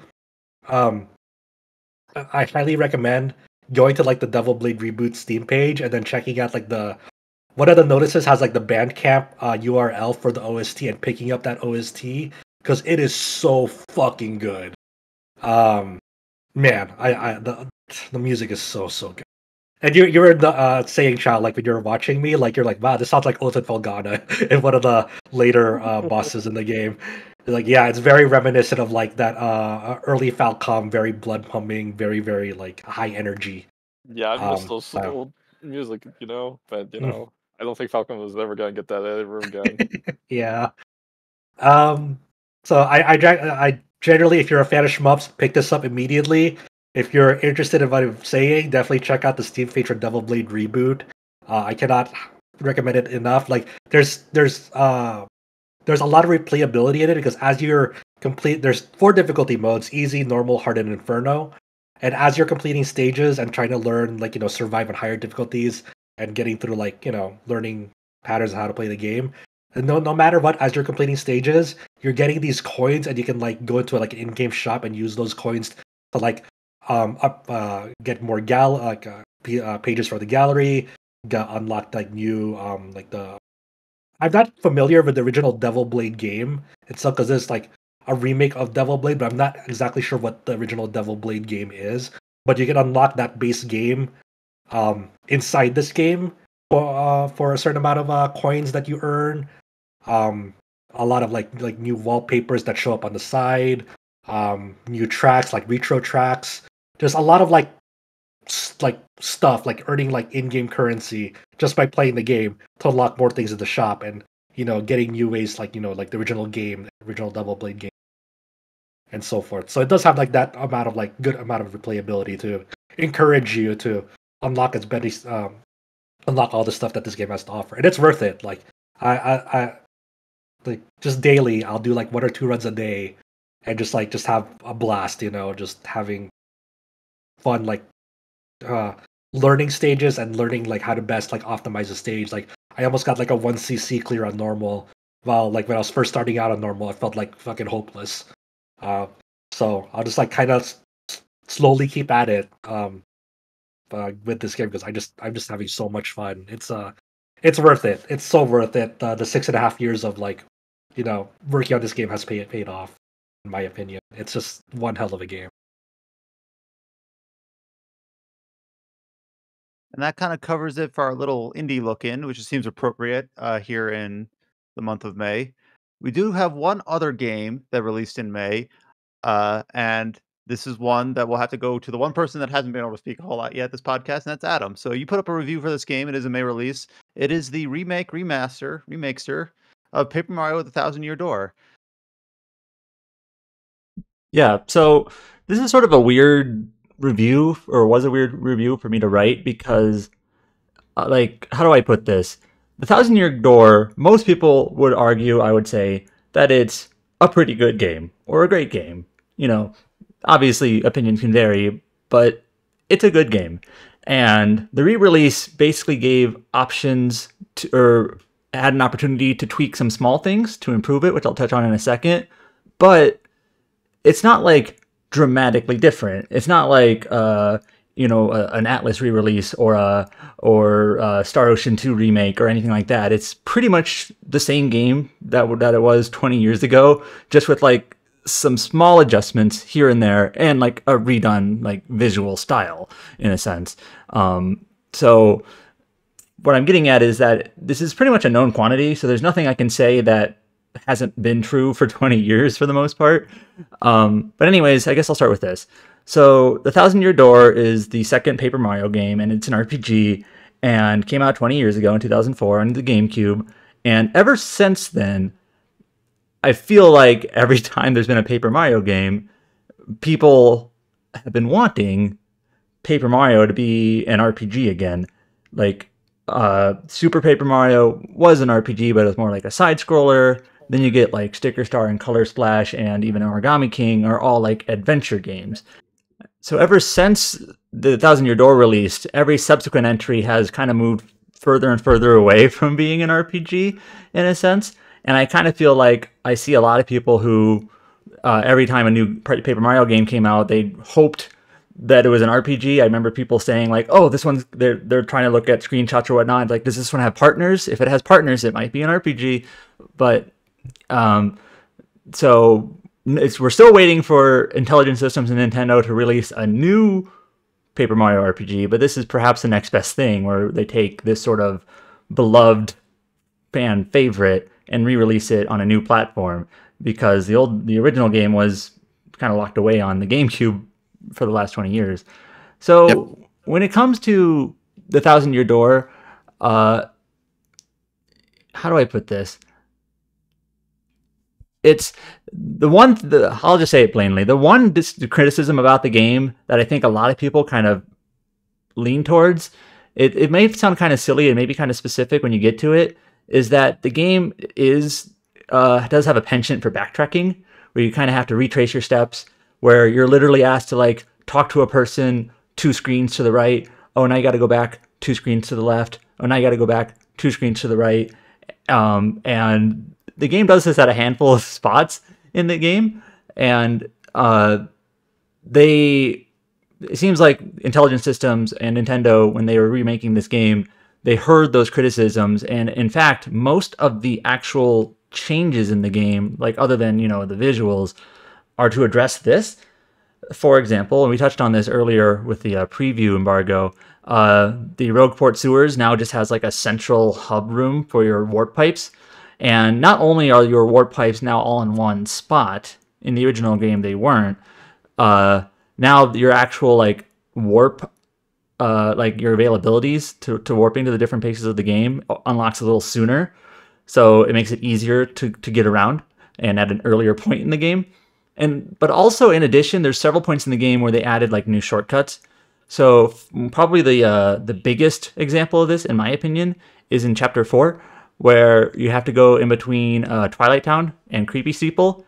And this chapter is a little bit of a goose chase, where you're kind of running back and forth between those two places. And in the original game, I quite literally think it's like 4 times back and forth that you have to do.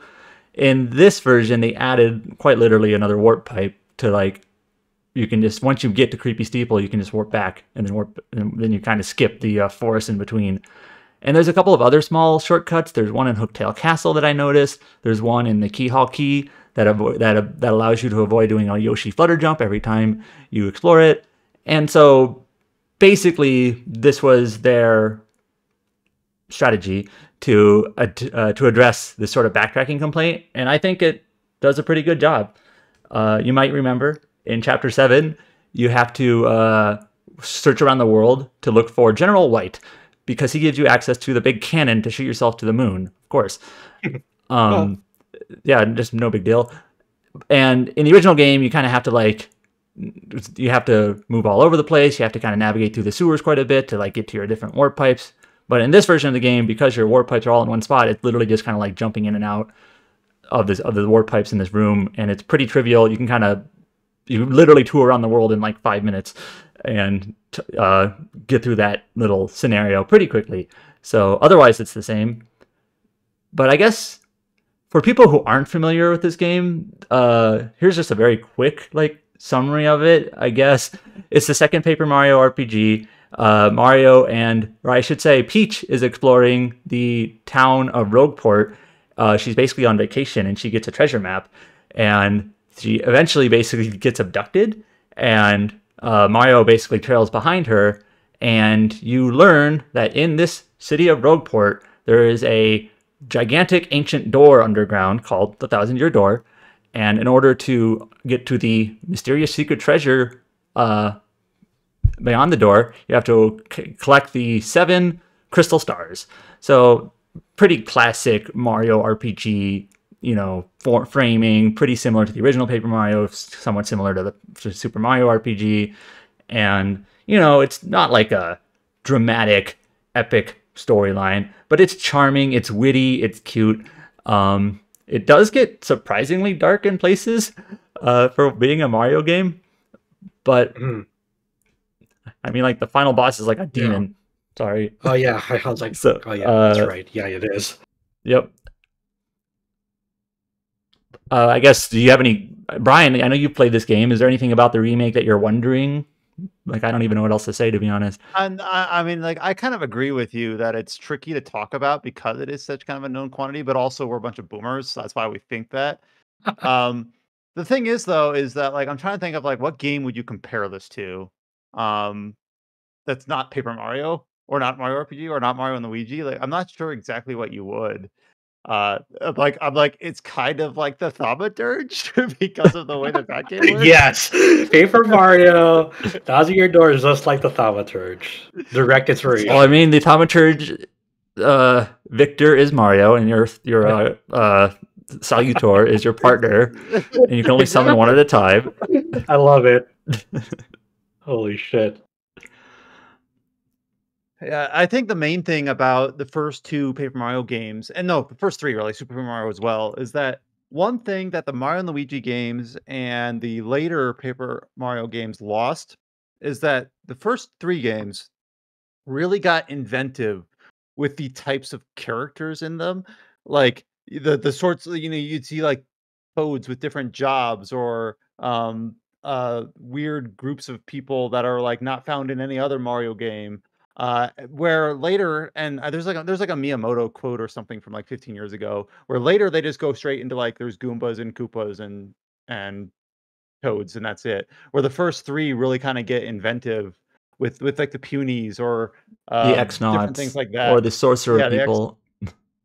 yeah, and it just kind of gets like there. It's stuff they don't see in the rest. Like the Mario IP on its face is not like it's a known quantity. They're characters that have been around for forever. But the Paper Mario games are kind of like their weird little niche, at least the first few, where it's like, no, these are only found here. You're not going to see the same people that you see in Mario Party and Mario Kart. Or Yeah, whatever. like It's only Origami different. King, every character you run into is like a Koopa or a Toad or a Kamek Yeah. or whatever. So I get what you're saying. Mm-hmm. I guess it's worth noting that the game does have I didn't like compare things like directly between like dialogue between the original version and this version, but a key change was made, and I know a lot of people were looking forward to this, is that Vivian, one of your party members, one of your partners, is unambiguously transgender now, which is how it should be. Yeah, Yeah, I it remember seems like the original script was like they were made. It was made more either more vague or like they were firmly. Well, as I understand it, in the original Japanese script, it was basically heavily hinted that she was transgender. I know there's lots of arguments and some not so very faithful arguments about what the Japanese script said, but as far as I understand, it was basically heavily hinting that she was transgender. But then the English script, regardless of what the Japanese script said originally, basically just said she's a girl. And she's a girl. No, there's nothing else about her. They just kind of washed that whole transgender identity out. Yeah, you're right. And in this version, she literally says, "It took me." I don't have the quote in front of me, but she more or less says, "It took me a while to realize that I was their sister, not their brother." So basically, as unambiguous, she transitioned. And I heard, I cannot verify this myself, but I heard that the Japanese script was also updated slightly to also make it more explicit that she is transgender rather than heavily hinting it. So that makes sense, because one of the things that Nintendo's been pretty good about with this generation is making sure that text and translations are consistent across like regions and whatnot. Like I guess it kind of started with Tokyo Mirage Sessions back in the day, because when that got localized, when they made changes to character ages, they had the original Japanese voice actors come in to re-record their lines to say the name, say their like age in Japanese for the it's been a whole thing that they've kind of like changed up in the last like decade. I also remember there's a handful of games in like the 3DS era that have different English localizations in North America and Europe. Like they literally just did it twice. I think like one of the Smash games did.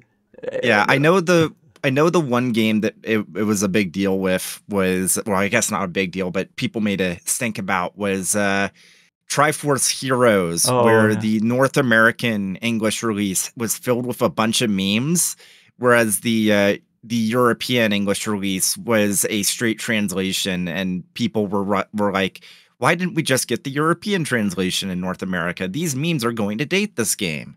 That sort of thing. And I agree with that, but also just like this seems really inefficient. Like, why are we doing all of this work to translate this game twice?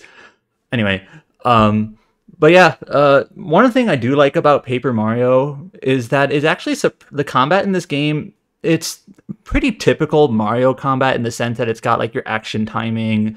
You know, it's turn based. You know, it's similar to Mario RPG. It's similar to Mario and Luigi. They all have their own little flavor. I think Mario and Luigi is actually probably stronger combat in general, but they all have similar connective tissue. And I do think Paper Mario: Thousand Year Door is surprisingly flexible in places. There's, you know, depending on like how you level up your stats and what sorts of badges you equip, it's surprisingly flexible in what sort of like strategies you can do in terms of how you power up your hammer or your jump. But otherwise, you know, it's just solid. I wouldn't say it's fantastic combat, but you know, it's good enough. It works. You know, the game does have some battles that are surprisingly challenging near the end, and especially in like the optional content. There's the optional pit of 100 trials that actually gets a little bit tough. It actually requires a little bit of resource management, my favorite two words. But otherwise, there is, I am literally cannot say because of embargo what they are, but there are a handful of new post-game bosses. There's 2 of them. In terms of new content, that's about all there is, I think. I guess I should say there is now a new art gallery that you unlock as you play through the game, which is kind of cool. You get to see like the original, it has like original designs of certain characters. I remember seeing like the original design of like the X-Nauts or the demon boss or you know, like basically kind of the evolution of like their original sketch versus how they ended up, you know, in the game. So that's always cool to see that sort of history. But yeah, as far as new content, it's pretty much just a few super bosses.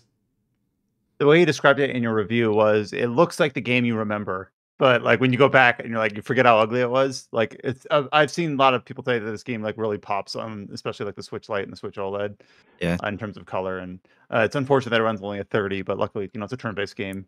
I think there are certain places in the game where it clearly looks updated, but there are a lot of places in the game where if you haven't played this game in 20 years, you're just like, oh yeah, this is Rogueport, this is the Koopa Woods, or this is Hooktail's Castle. Yeah, this looks like how I remember it, even though when you actually see side by side, like, no, it's actually updated pretty significantly. It's pretty interesting because the original trailer they used to announce this game had, I guess, a heavier like post-processing look to it. If you go back and look at it, it's like it had a much heavier like bloom. It had like it looked like Wind Waker HD in a sense, where it was like the filters on it kind of washed out the overall presentation a bit. And then you look at the final version of the remake and it's like, oh yeah, this is a very good middle ground where it's like there's definitely like visual flourishes on top, but it feels like the same art style as the original, if that makes sense. Mm-hmm. So, yep. I've played a couple of hours of it so far. I'm going to keep playing it. I don't really have anything to say because I did not play the original. There are parts of the game that I do feel like it gets a little too chatty. And like I think it could have been slimmed down a bit. And I've always felt this, where the original Paper Mario is a little bit more brisk, a little bit more brevity in its dialogue and maybe in its wit. So it needs a skip button. Oh, I guess I should mention, in the original game, you could not skip scenes, like any scene, anywhere. In this game, there are 2 different flavors of this. One, any sort of like, not really like a scene, but any sort of like repeatable event you can skip. So one example of this is Zesty. Do you remember who Zesty is? She's the chef, of course. Zesty. Oh yeah. A lot of toads have that sort of pun on their name, Zesty. Anyways, you give her food, like ingredients, and she cooks for you, and it does this little like animation where she's at her stove top or shelf top or oven or whatever.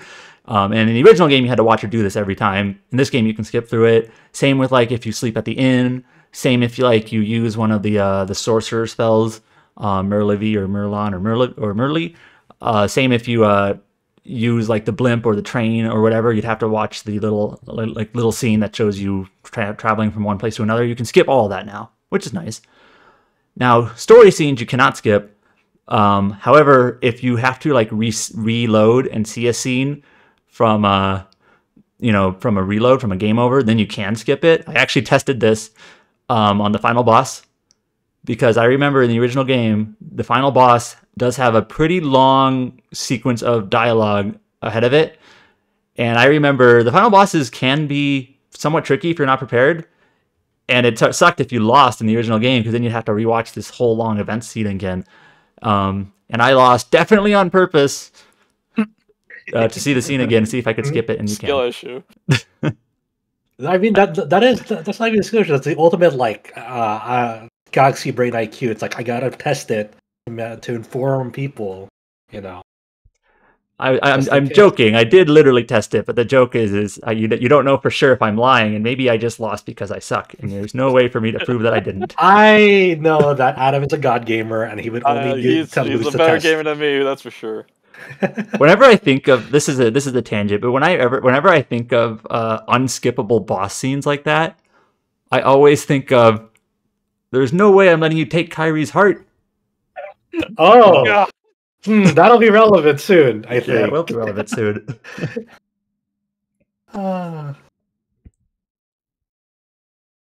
Well, that covers us for our whole Games Talk section. I think this was one of the most varied we've had in a while. We had a new release, relatively new release. We had a couple of indie games. We had a remaster, and kind of up and down the gamut. And a Genshin killer. And a Genshin killer. So All right, good podcast, guys.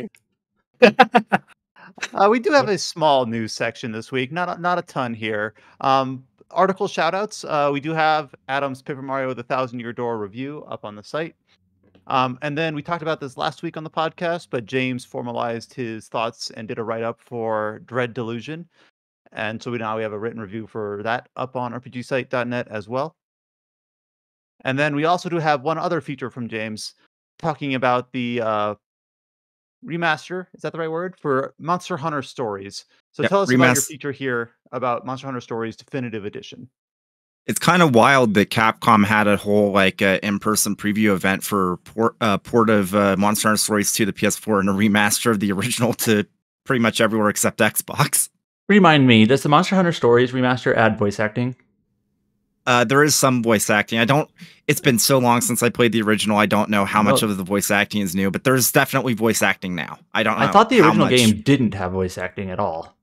Well, it has voice acting now. I don't know if the original didn't, but the main thing that most people probably won't even realize is that the remaster adds in the update content that was previously exclusive to the Japanese 3DS version, which is very funny because there have been re-releases of Monster Hunter Stories since then that just didn't have any of the content that never came like the mobile stateside version. Yeah, like the mobile version, Apple Arcade, that sort of thing. So if you want to play Monster Hunter Stories, this is this is the version to play. It is the definitive version to play.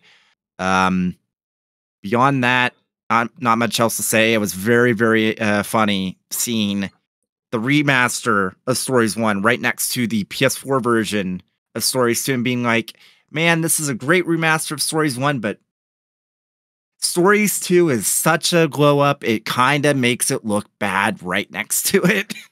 Yeah. Stories 2 is but it's good to have just like for our like archival purposes too, like just making that available. Oh yeah. So going into the news topics, just as we kind of teased, our main headline this week, what we've got is that it's been 84 years, but the Kingdom Hearts series is finally coming to Steam on June 13th. Remember, it came out on Epic Game Store all the way back. I was like, that was like last year, right? All the way back in February 2021. So 3.5 years ago. Some people said this day would never come, that, Kingdom Hearts would be coming to Steam. And of course, it's coming off the heels of lots of statements from President Kiryu about Square Enix moving to adopt a more multi-platform strategy. Now, whether this is in direct response to that really, or was already planned, we'll never really know. Well, but obviously, but for the outside, even if you're not super tuned into like how the process is, to a lot of like outsider eyes just like passing by, it's like, we like the new Square Enix. This was definitely just decided on in the last 2 weeks. Yeah, obviously. It's like, oh, we should Obviously, probably 100%. just flip the switch, just put the lever here, pull the lever here. Now we can release it on Steam. So it's just magic. There's an interesting one though, because it does bring HD 1.5 plus 2.5 remix together, like it released in Epic Game Store. Same thing with 2.8 Final Chapter Prologue on its own separate thing, and 3 plus Remind DLC. 3 plus its Remind DLC as its separate thing. And you can buy all of them together with this bundle called the Integrum Masterpiece. I think that's what they called it on PS4 also. I think it might have been. But all of those are but the main omission from this is Melody of Memory, which did come to Epic Game Store, but is not coming to Steam.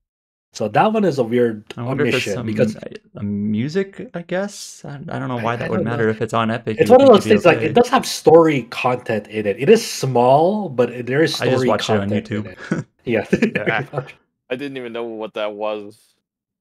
Is a Theatrhythm-esque game to Kingdom Hearts. It's like more of a rhythm game. It's their Theatrhythm version for that series. Adam, remind me. We watched that cutscene at the end of Melody of Memory together. I hope it's been 3.5 years. That's my excuse. But the game features Kairi, and at the very end of the game, Kairi doesn't go to save Sora. It's Riku instead. Yeah, am I remembering that if I remember correctly, Kairi has to fight some being or something, and then like some memory of Sora has to step in and fight for her. Like, oh, of course. And then it's like, we got to go get Sora now. This is basically end of Kingdom Hearts 3 spoilers. And it's like, Kairi doesn't get to go. Okay. It's like, what? Hopefully Kairi gets like unfairly, like she doesn't get her opportunity even in her own game. So there is some minor things that are new for this. One is like a new platform exclusive Keyblade Dead of Night for Kingdom Hearts 3.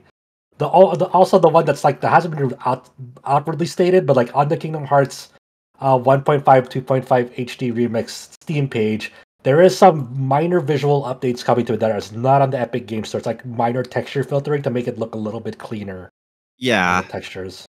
One thing that other people have noticed, and I know that Alex actually tweeted about it.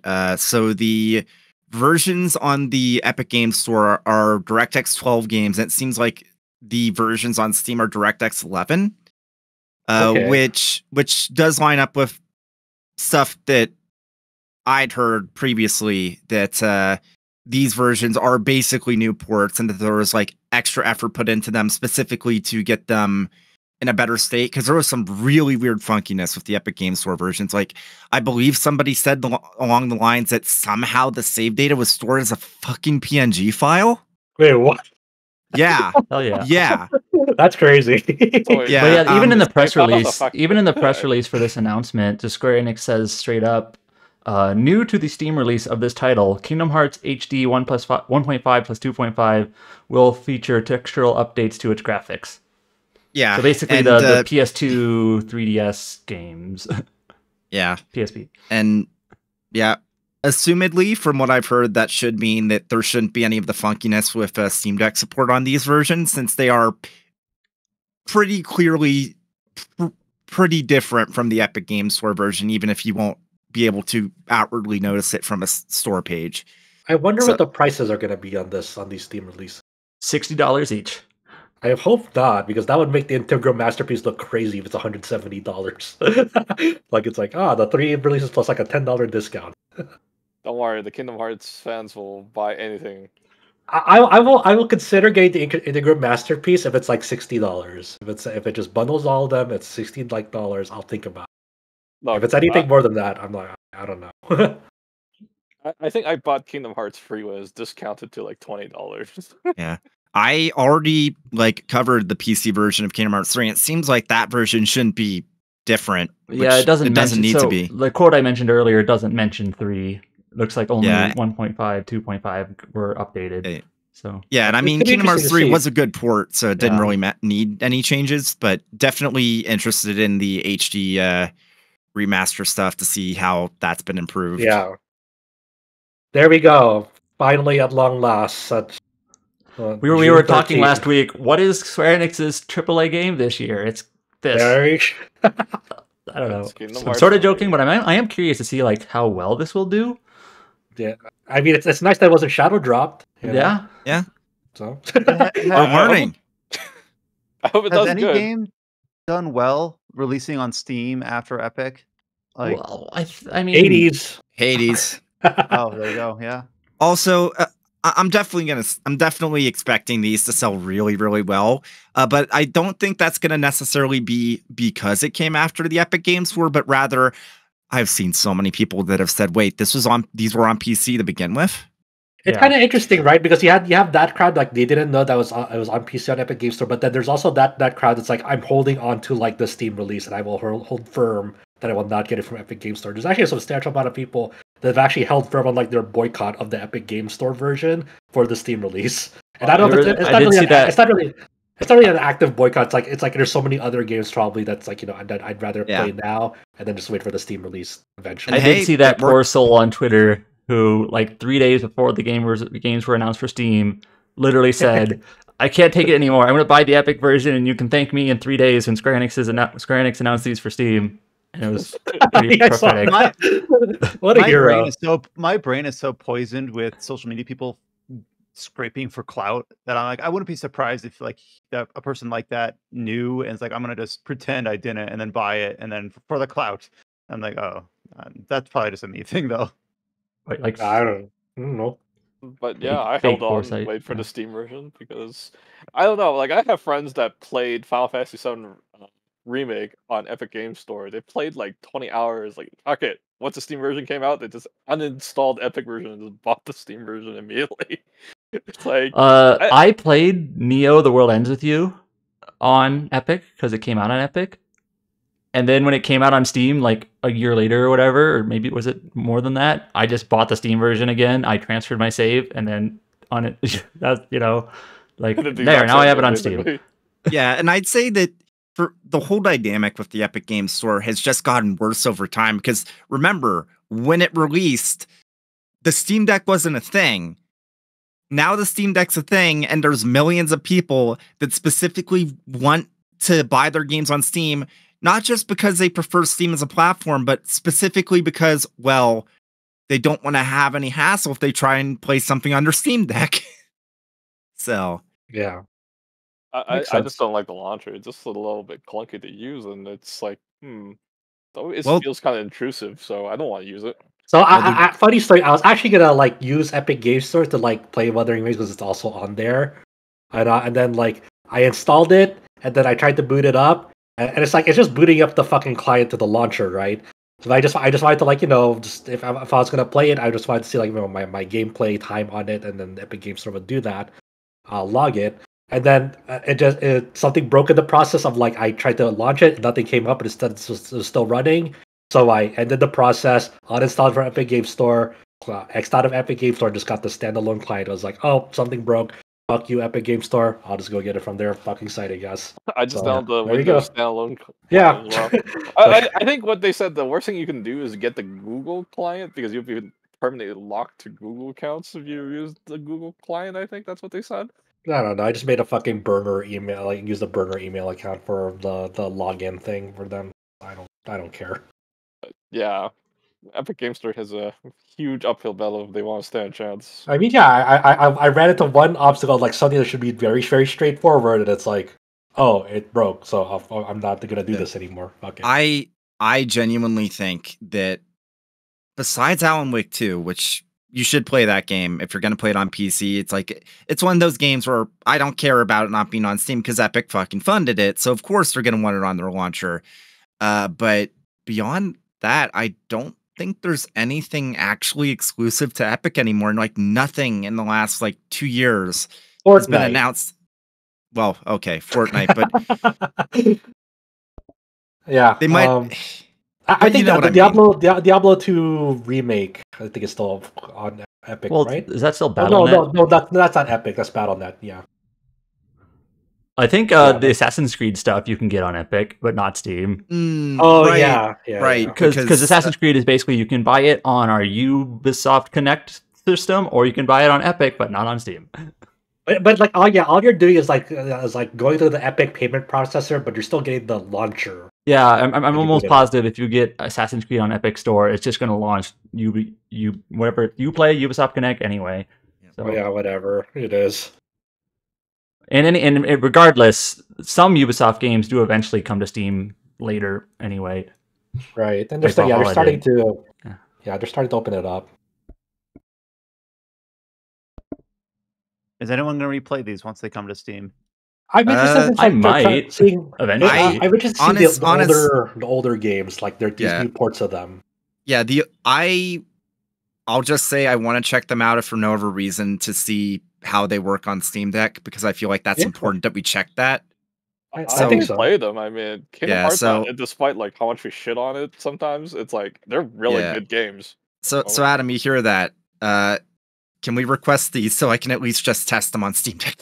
Yeah, sure. But, yeah, I'm gonna replay it for sure. At least for me. We have a couple updates for some previously announced games and some upcoming releases this summer. Obviously, one of the big June releases is the expansion to Elden Ring, Shadow of the Erdtree. It's coming out on June. I'm looking 21st. It's not in the story here.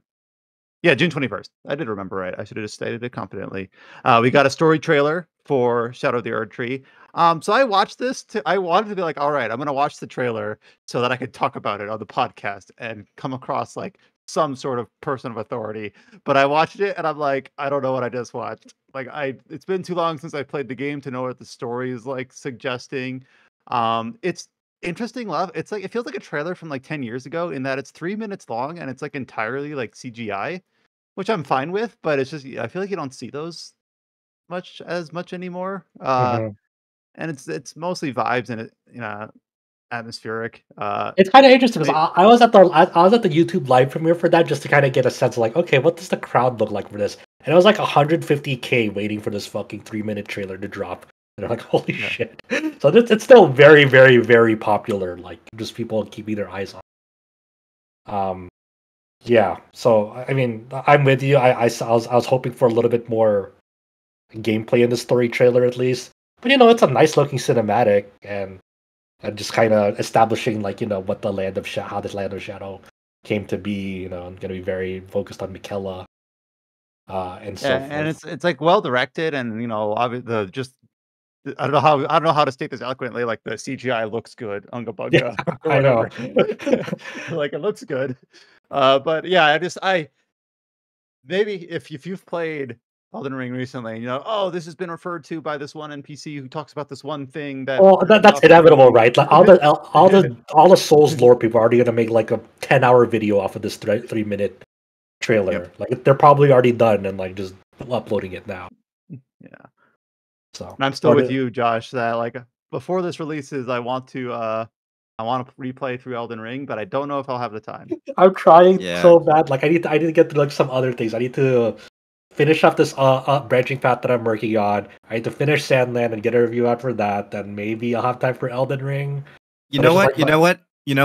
Right here, right now, all three of us are gonna do a co-op playthrough. We all want to get it done in time. We all don't know if we can. We just need to. But our save data won't be compatible with the DLC. No, not seamless co-op. Use just standard. Standard. I know what you're saying, and it's like it. I'll be honest, that's the main reason I haven't started my playthrough yet, because it's like I kind of want to do seamless co-op, but I don't know how long it will take for it to be patched. So I have to think about like it's been so long too since there's had so many balance patches. I don't even know what fucking build I want to do. Yeah, and I think the worst part about this is that you have to beat both Radon and Moog to get to the DLC, which means you basically have to play like 75 or 80% of the game. Not too bad, actually. Radon and Moog don't. I mean, if you know the route to get them done, here's the thing though. Moog you can do quickly if you do the invasion stuff, sure. But Radon, you have to do a decent amount of stuff to get to Radon. And if you aren't cheesing, you can get through him like immediately when you're out of the open world. Well, but if you're not cheesing Moog, that's like half the game. So they're still if you're just doing a casual playthrough to unlock it, it is a decent amount of hours for sure. especially if it's your first time through and you're like unfamiliar with stuff like that. Then like, yeah, you do have to invest some time. And surely, it look, there's still a lot of time. It's just under a month, right? Like there's still a lot of time. Well, And the more you procrastinate, the better it'll be. It's easier. It's easy for you to say that. Most of my June is basically I'm gonna be busy. I know. There's still a lot to get through. There's lots of things to get through. I mean, I have to hold down the fort for news when it comes to news for June stuff. It's gonna be a lot. We have a few other game updates here before we go into dates. This is for a recently announced game that only is currently slated to release in Japan. That Kite's been covering for us. This is Death End Request Code Z. So I don't have any experience with this series, but my understanding is that this is a not a dungeon crawler, but God, this is a roguelike. Yeah, roguelike. Yeah. Yeah. Sorry that I just blanked there. My brain It's was okay. just locked up. I'm still unga-bunging over the Elden Ring trailer. And then I don't know if this is true or not, or if it's implied, but like, is the idea that it's called Code Z is because it's aiming for a 0Z rating in Japan, which is kind of unusual. Yeah. I've seen that, but I don't know if that's actually true. Yeah, I think that's like part of the reason why it is. I'm not if it's like the primary reason, but that's definitely part Mystery of Dungeon. That's what I was thinking. Oh, okay. Mystery Dungeon. Specifically that series of roguelikes. But yeah, I mean, we talked about it before. There's like a spin-off to the Death End Request series. And they're working on a mainline Death End Request 3. Yeah. I would be interested in trying this out, but unfortunately it comes out a week before something else that's way more important for me to play. So, yeah. Yeah. Can't we'll win get them to all. that.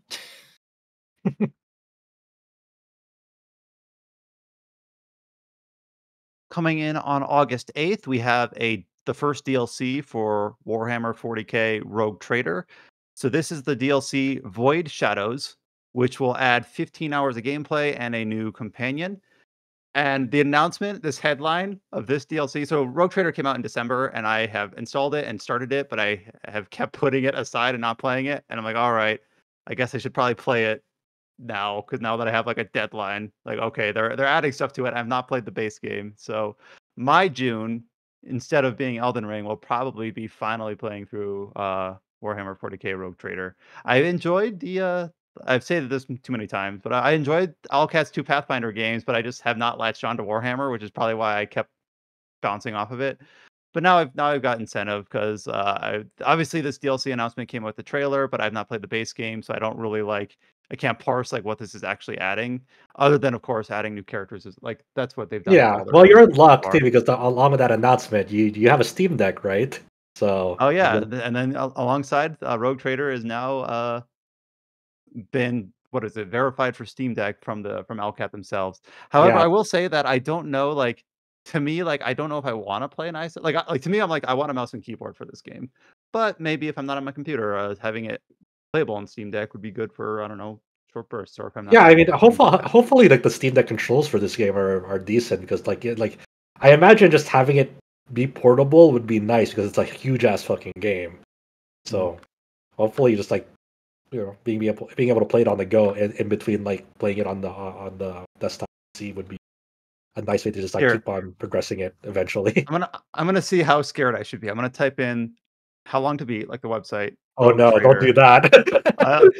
That's like asking Googling your symptoms of when you're sick. Oh, main story 67 hours. That's actually is it bad that I look at 67 hours and I'm like, it's not bad. What a relief. It's 2 digits. Can you even trust Google at this point with all that AI overview where it tells you to cook chicken at 38 degrees?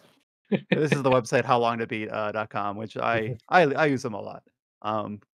Because it's community vetted, which is the only way to find truth these days. I don't know if I'm gonna route the Rogue Trader. I do want to play Rogue Trader, but then there's so many other fucking games, and then on top of just Warhammer, they announced all this Space Marine 2 stuff and the latest Warhammer live stream, and man, that game is shaping up to be so fucking good. Man. And the announced Mechanicus 2 on there, which is not really up our alley, it's more of a strategy game. But I heard really, really good things about the first Mechanicus. I'm like, man. Yeah. There's too many games this year, dude. Mm-hmm. Too many games, and most of them are RPGs. God. Man. That's what it feels like. Look, when you're a kid, you have no money to buy games. When you're an adult, you have money, but you have no time to play games. Well, we talked about the best free-to-play game on this podcast, Wuthering Waves for the children, right, Chow? Get Hours them, of entertainment, and you don't have to pay for it. get them locked in when they're young, and they become gambling addicts when they're old. Great. Fantastic. Just what you want to hear.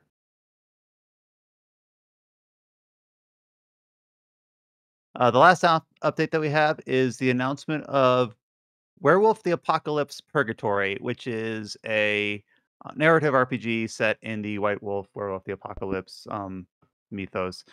I don't know what it is, but it just seems like we saw this with Vampire the Masquerade. Was it Swan Song? And there's multiple others that have come out and filtered out over the last couple of years. And to me, none of them seem like they have really broken through. This is from a developer, Different Tales, which I think this is the first time they've done this. Oh no, they did Heart of the Forest. Yeah, So never so mind. as I understand it, these Vampire the Masquerade, Werewolf the Apocalypse, whatever that, I'm blanking what that larger Dark bubble is World, called. or the I forgot what it's called, the Dark Era. Yeah, dark, whatever tabletop Universe. series, Dark Universe. Yes. As far as I understand it, like Darkness. World of World of Darkness. Darkness, thank you. that's what it is. It's like what do we call this? Anyways, as far as I understand it, just getting like the license to like create entries in this series must be pretty easy, relatively. Because you see just little indies having access to, they can create a game in this universe. And yeah, this studio like here, the Warhammer license. Yeah. There's like a billion games from Warhammer. this series here, they created a Heart of the Forest a couple years ago, which is similar. It's like a narrative RPG, a lot of text dialogue you go through with mostly like image, like almost still shot image, kind of like a watercolor kind of artistry kind of still shots here. And I believe it's got positive reviews on Steam. The first one, didn't make a huge splash. Not as like, not as splashy as, the Vampire the Masquerade Bloodlines, but still seems interesting enough. I think it's like our talk about this, like it just kind of bums me out that like more like big licenses like Star Wars, for example, don't get like this kind of treatment of like having an open IP or open license or less restrictive license use like Warhammer and World of Darkness stuff. Like imagine if there was like smaller stuff coming in for like the Star Wars series instead of always having to be on this like big budget AAA track, kind of bet it all type of things. I look at it like that's really cool that like they're able to take like this World of Darkness license and like be able to create like smaller stuff that's like more creatively unique and serves like more niche audiences. It might not be up my alley, but I still appreciate that these type of projects exist for that. I remember George wrote a review for that Werewolf the Apocalypse RPG, Earthblood, I think, and that game was junk. I have PTSD. I played that, I think, at the last E3, last E3 ever. What a send off! And like if you're a long time listener to Tetracast, you remember this story. But like, I could not even muster up a preview. I'm like, I don't want to write about this. Like, I can't. And so the game I did write a preview about, which was the Paranoia game. I forget its subtitle. It was Mandatory CRPG. Happiness. Yeah, and then I wrote a preview for that. And that then game I- never- Psychopaths or something. No, not No, No, that's a Psychopaths. different thing. That's a different Disappeared. thing. Like, it Okay. completely like got scrubbed off of all storefronts, publisher pages. Like, it doesn't exist. Like, it was gonna, like, I don't know what happened there. Oh, wait, is that what happened? Happiness is mandatory. Yeah. Anyways, that- Heart of the Forest Yeah, is probably a better game than Werewolf Earthblood that George reviewed. Right. Just- I'm I'm just playing the odds here. Does anyone know? I don't know, dude. But I remember when you were showing us this story, Adam. Like they had like a funny promotional material, like inside you are two beasts or something like that. Yeah, it's literally the tagline to the game is "Inside you there are two werewolves," and Obviously. that phrasing has been memeified too much for me. Like inside you there are two whatever, and make a meme of it. By the way, Werewolf the Apocalypse Earthblood is on sale on Steam for $3 right now. Let's go. Well, expensive. okay, sorry to keep going on this tangent, but apparently Paranoia Happiness is Mandatory reappeared on Steam last December. Oh, what? Huge. I guess it's there. It's There we got go. great reviews. We're so Yeah. back. If you want to play some very true mid stuff, we've just given you 2 suggestions. If you want to play mid some stuff. true mid stuff, what the fuck does that even mean? I think Brian's being too generous with the way he's describing this game. He can't even muster a preview. That's lower than mid. I'm sorry. You want to play some true mid stuff? That's so funny. All right, let's go through some dates. On May 31st, so this upcoming Friday, the next update for Granblue Fantasy Relink version 1.3, where Sandalphon, I don't know if there's a more appropriate name that the fan base uses, will be playable. Yeah, there's the final planned update as far as we know for Relink, so they haven't announced like further support aside of this. Like even on the roadmap when this game released, it was only up until 1.3. So it basically caps out at this point. It's like, Yeah, we'll makes see. sense. Maybe in the summer there might be more updates. I don't know, but if there's like no announcement during like the summer stream, then I guess this is it. I mean, I assume like eventually we'll see some sort of like follow up to the game based on the success, whether it's an expansion or a numbered sequel. I'd like to see that. But along with this 1.3 update, they are adding in a new mechanic, sigil synthesis, which is basically more RNG gacha to combine 2 legendary plus sigils to get a new sigil that it combines like that inherits traits from both of those for a combined trait pool. They're adding in an in-game map overlay, which is requested, and then a photo mode as well, and then some quality of life enhancements for characters like Normaria for butterfly counter, stuff like that. I don't know if that's all of it. Maybe there's adding in some other stuff. But this version 1.3, I think there'll be like some new quests as well.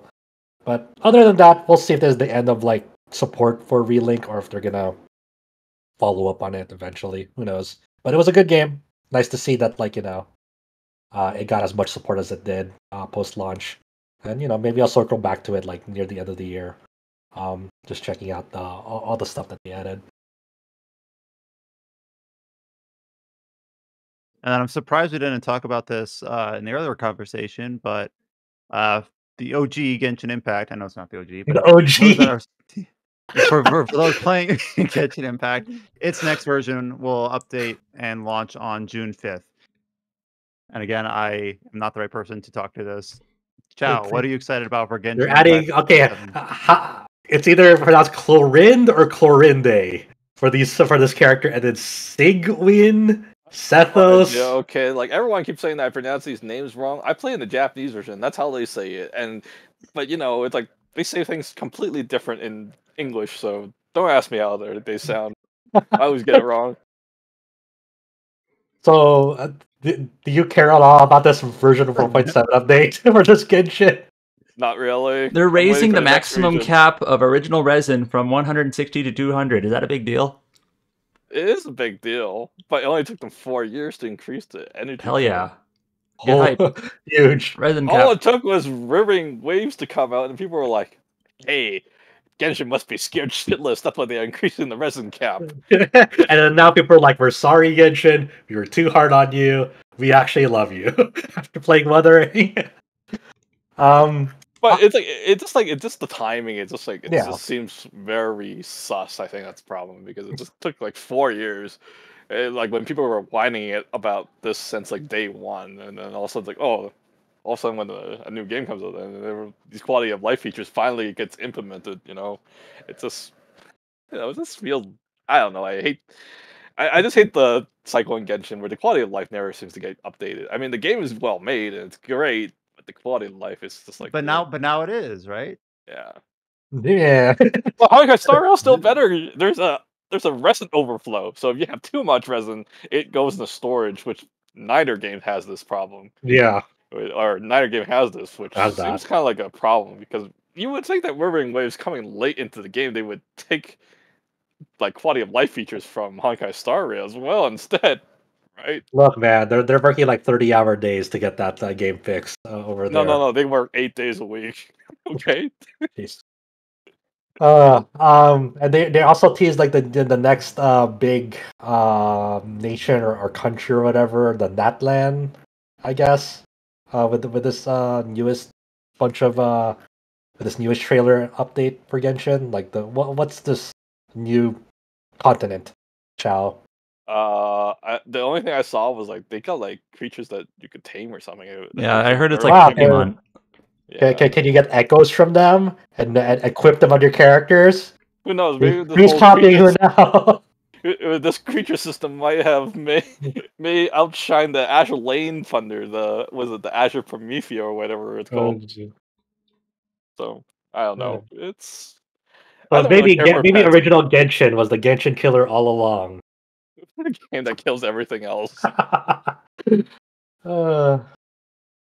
I don't really care about pets. If I cared about pets, I would be still playing Pokemon games right now. You'd still be playing Pal World. Or Pal World? I didn't even buy that. I'm sorry, I'm not one of those 10 million users that bought that game.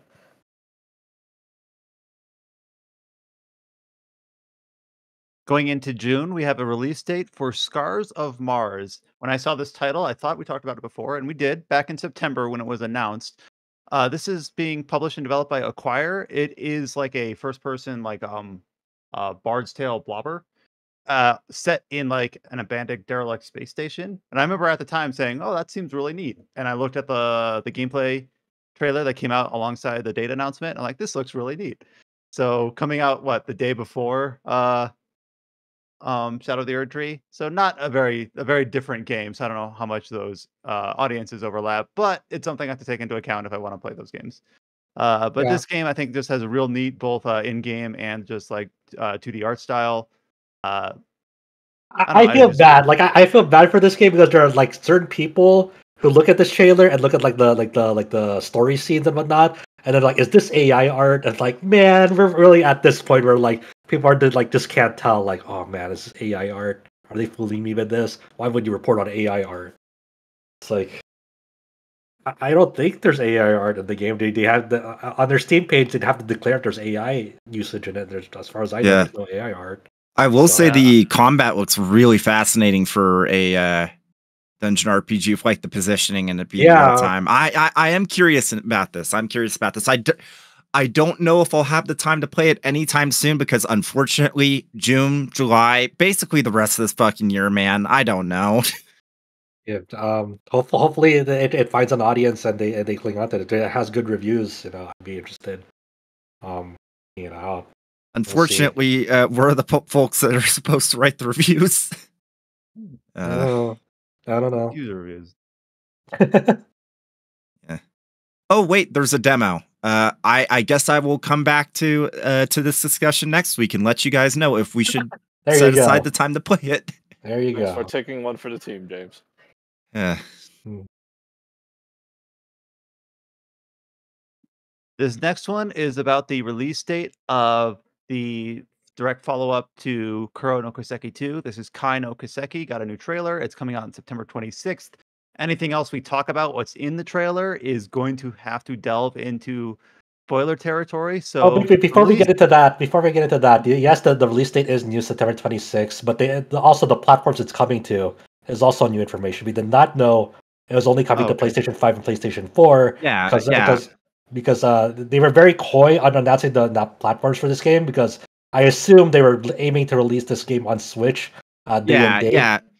Like, even if they never say it, it's pretty clear that the reason why it's taken so long for them to announce the release date and the platforms, like abnormally long for Falcom, is they were trying to get this out on Switch, which makes sense because they've released Kuro 1 on Switch earlier this year. I think Kuro 2 is already out. If not, it's going to be soon. East 10 was day and date, right? East 10 was day and date. So it seems very clear that they were trying to get it ready, and I'm guessing that they weren't able to get it done in time without like compromising the quality of the game, so they just punted. Which, whatever, that makes sense. Yeah. Anyway.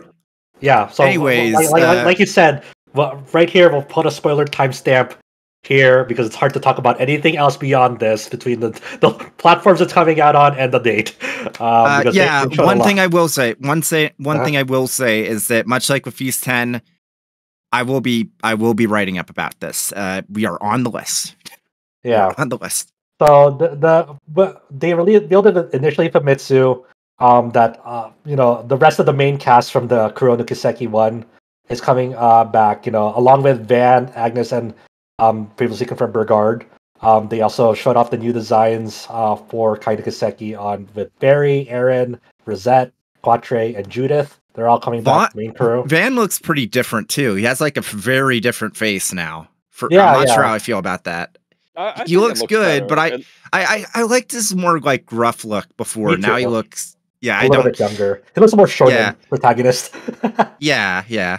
It's fine though. Like even Gramhart has a different look, I think. But what do you think about the redesigns or the new outfits? Like I like how everyone's saying like the main cast feels like they're all going on a summer vacation now, which is really funny thinking about Kuro no Kiseki too.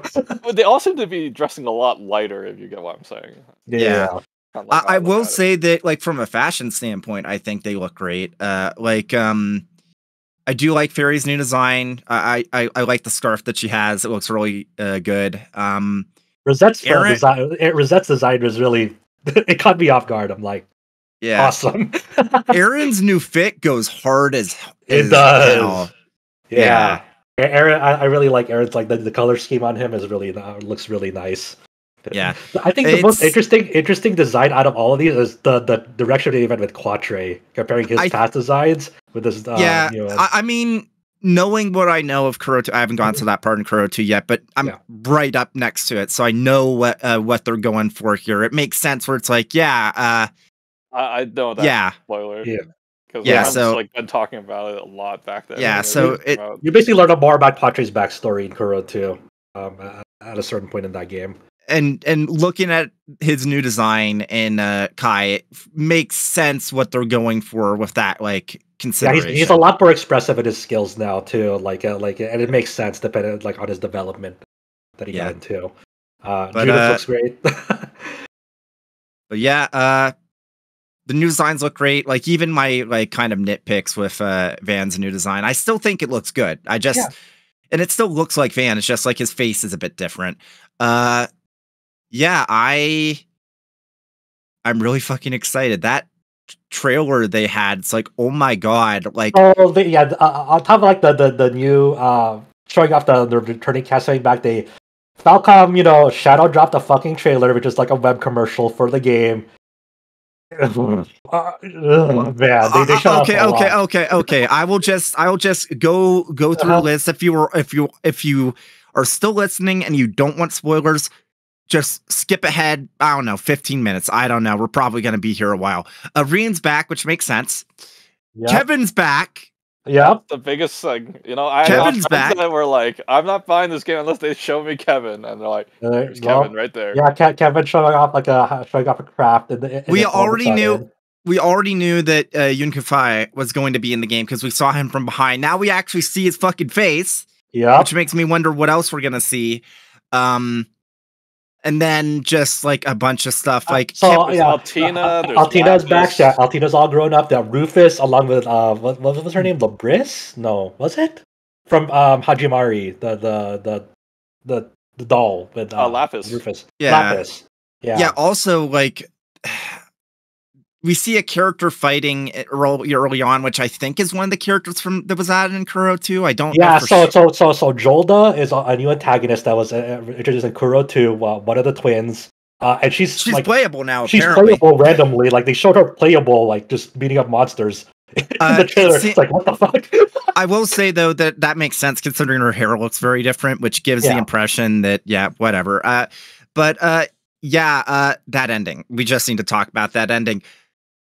Van's on the fucking moon while there's a Gundam fight happening above the fucking Earth's atmosphere in the background if you look closely. Yeah. It's like, what the fuck? And the pilot of that Gundam is like one of the earliest characters that was shown in Kaina Kiseki, like the new female character, one of the earliest ones. She seems to be the pilot of that. And we still don't know her name. We still don't know anything about her. I'm pretty sure she's the motorcycle chick in Kuro 1 and 2. I'm pretty sure that's her. She might be. Yeah, you're right. Yeah, so it's like there's a lot going on. The best way to put it is this is going to make Cold Steel 4's collaboration between characters feel like a fucking joke. If it's anything like this web commercial, I really wonder what the final playable cast of this game is, because man, they showed off a lot and yet so little. There's so many more questions I have. And it's important to note. It's important to note that both Kuro 1 and 2 are long fucking RPGs. Fucking RPGs. I am scared at how long this is going to be. I am scared at how long. I wonder. I have to imagine. Like I wonder. Like if my first thought was like I wonder if they're gonna have like a root split system like Hajimari in this game. They should. That's like one of the things that both Reverie and Kuro 2. It's good. They need to do that, and I'm pretty sure they will, because it just makes sense, especially when you have so many different people working in the plot. It makes sense to kind of like segment it, so it's not like trying to do too many things at once. I'm pretty sure it'll have that system. Oh no, it's secretly Hajimari 2, Reen route, Rufus route. Man, Chow, you really need to. You really need to get back to Kuro, because Kuro was Hajimari 2, and then Kuro 2's Hajimari 3.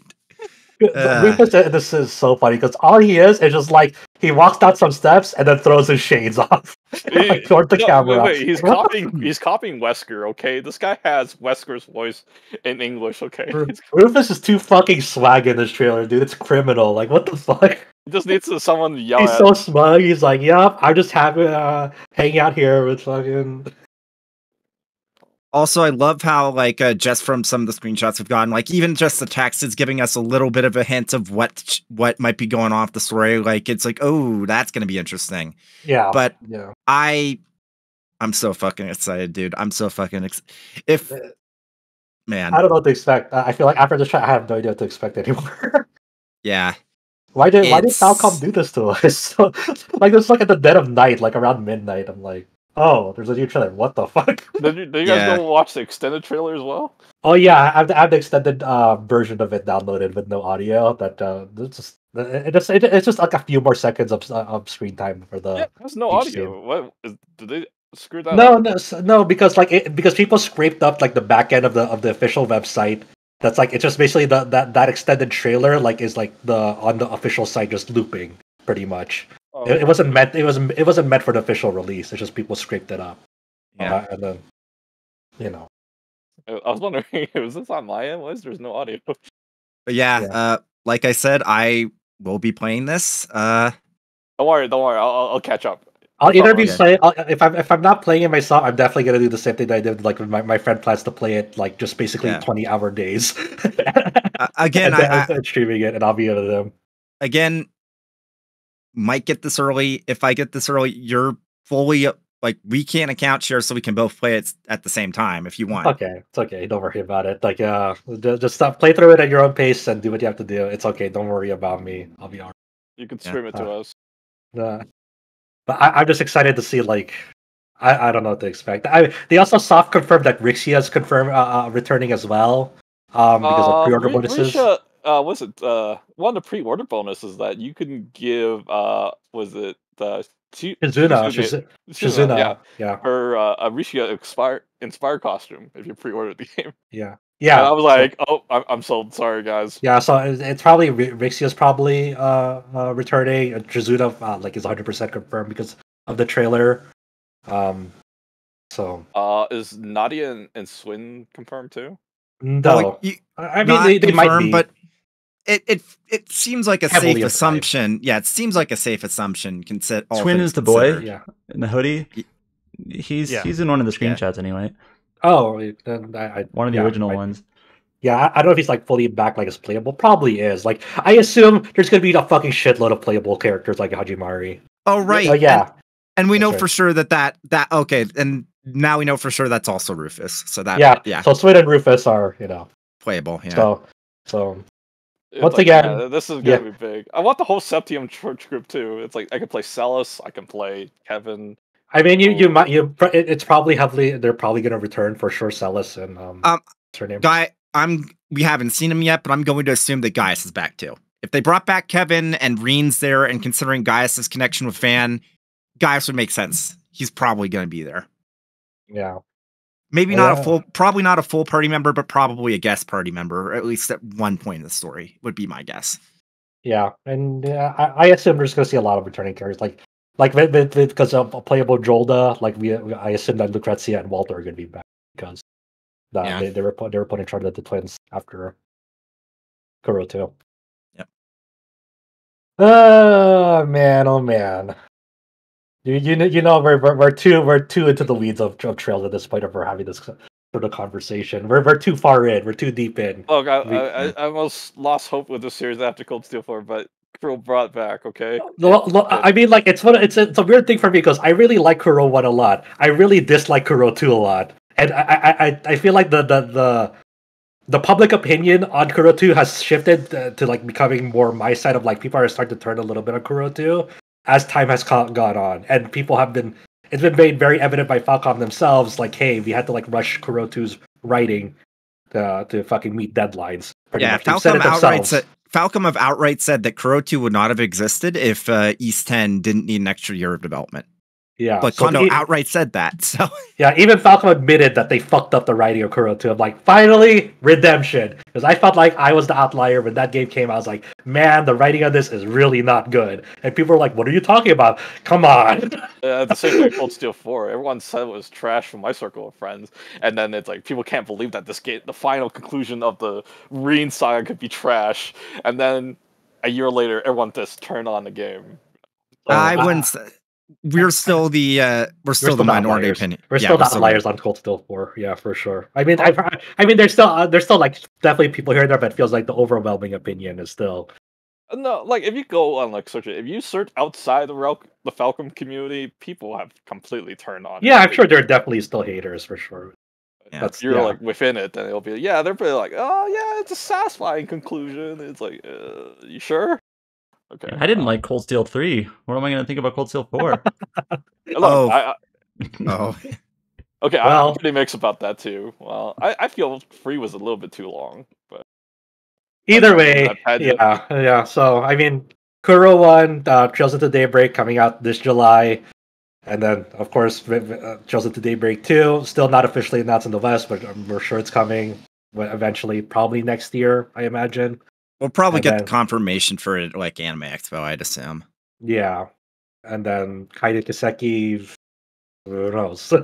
Maybe next year, maybe the year after. Who knows? Maybe next year. If we're lucky, it'll be like a fall or late summer release, and Kuro Daybreak 2 would be an early next year release. Okay, can you imagine like if they decided next year is not a Trails year and they decided we already know it's not a Trails year, it's Kyoto Xanadu. Oh yeah. That's going to be their main game. So if they somehow get Kaide Kiseki's localization out by next year, we'll be caught up with Trails. Think about that. That's crazy. Like after Kai, I don't think there would be a Trails game for a while, probably, right? It has to be like a new continent, right?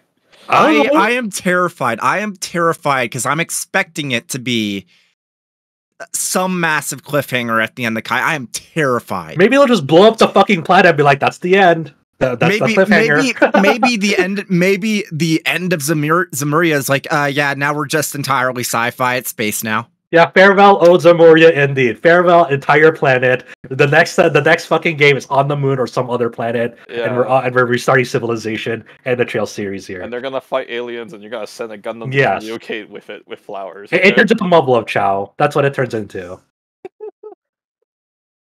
Jesus. I don't know, man. This series is fucking insane at this point. I don't even know. I cannot fathom how Kai will end. I just have no idea. Play Northern War in 4 days to find out. I forgot that game existed until you mentioned it, Chow. I'm glad that you're looking forward to the next Genshin killer.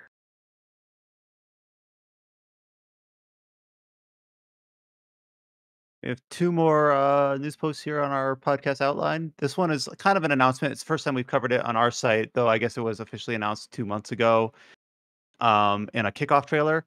This is from Inti Creates. This is something that Kite's covered for us. It is Card-en-Ciel. Card-en-Ciel. This is a roguelike card-based RPG that there was a game that released a few years ago that this reminds me of that I can't put my name on. One step from Right. Eden. Yes, that's it. Yeah, I'm glad I just like didn't have to say. I didn't provide any details. I mean, on because that. because I know your line of thing. It's not Mega Man Battle Network, and so the next logical conclusion is like the game that was inspired by Mega Man. Yeah, so it's got like the 3-lane grid-based battlefield where your players on the left, enemies on the right, kind of puzzle in nature. But I haven't played Mhm. Eden, so I can't speak to it like with actual authority.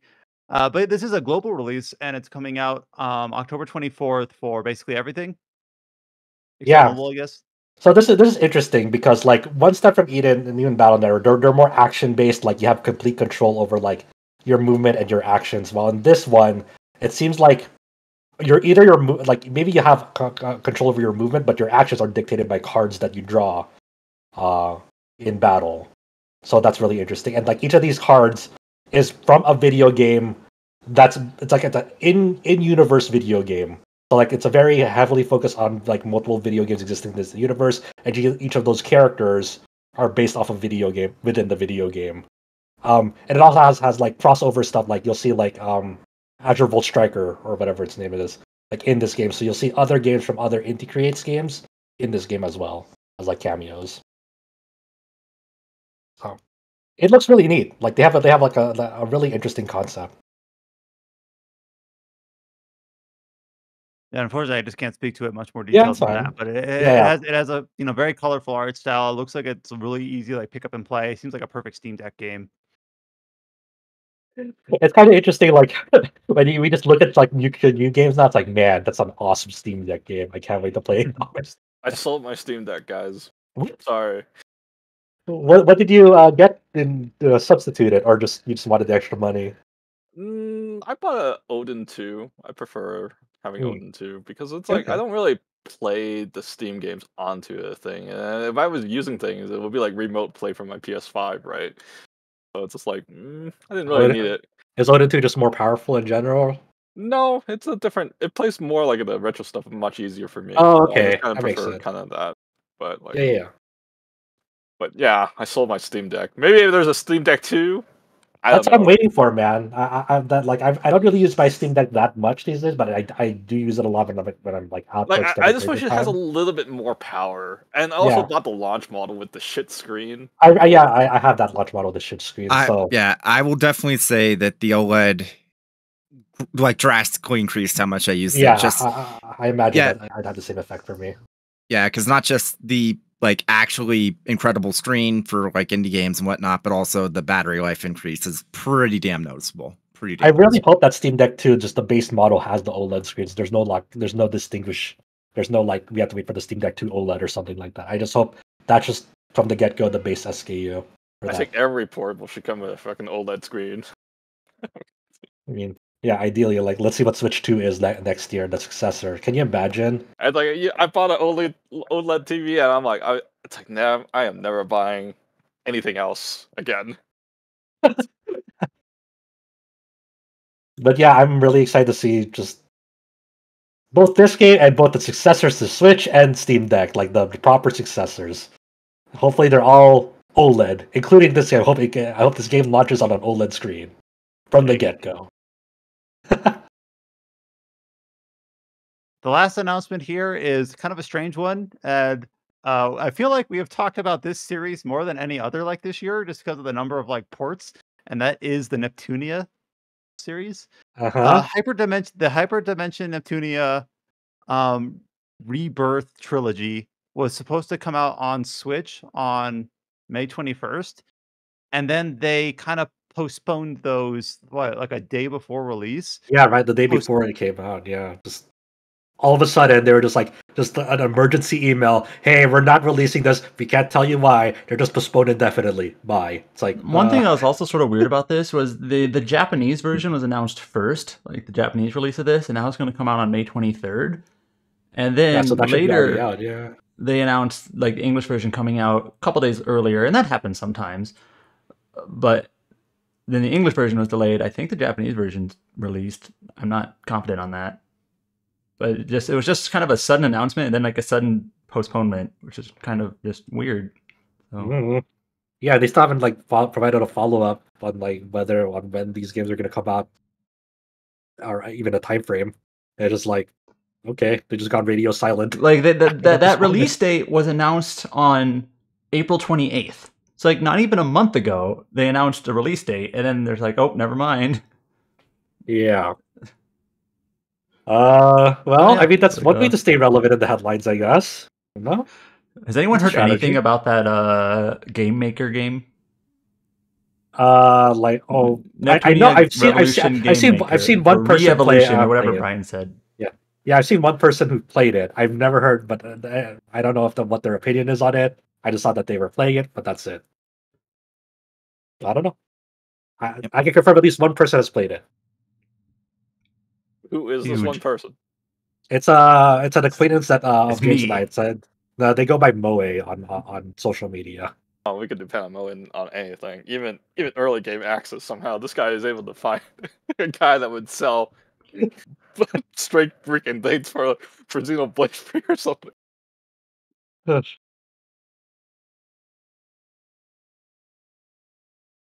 And that covers us for this episode of the Tetracast. So very much kind of up and down the gamut of all sorts of games talked about today.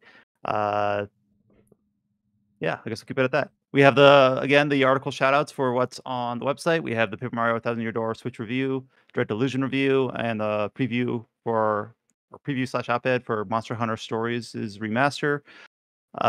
You can find RPG Site on all the social media networks. Search for RPG Site on Twitter, YouTube, Facebook, or Instagram. You should be able to find us.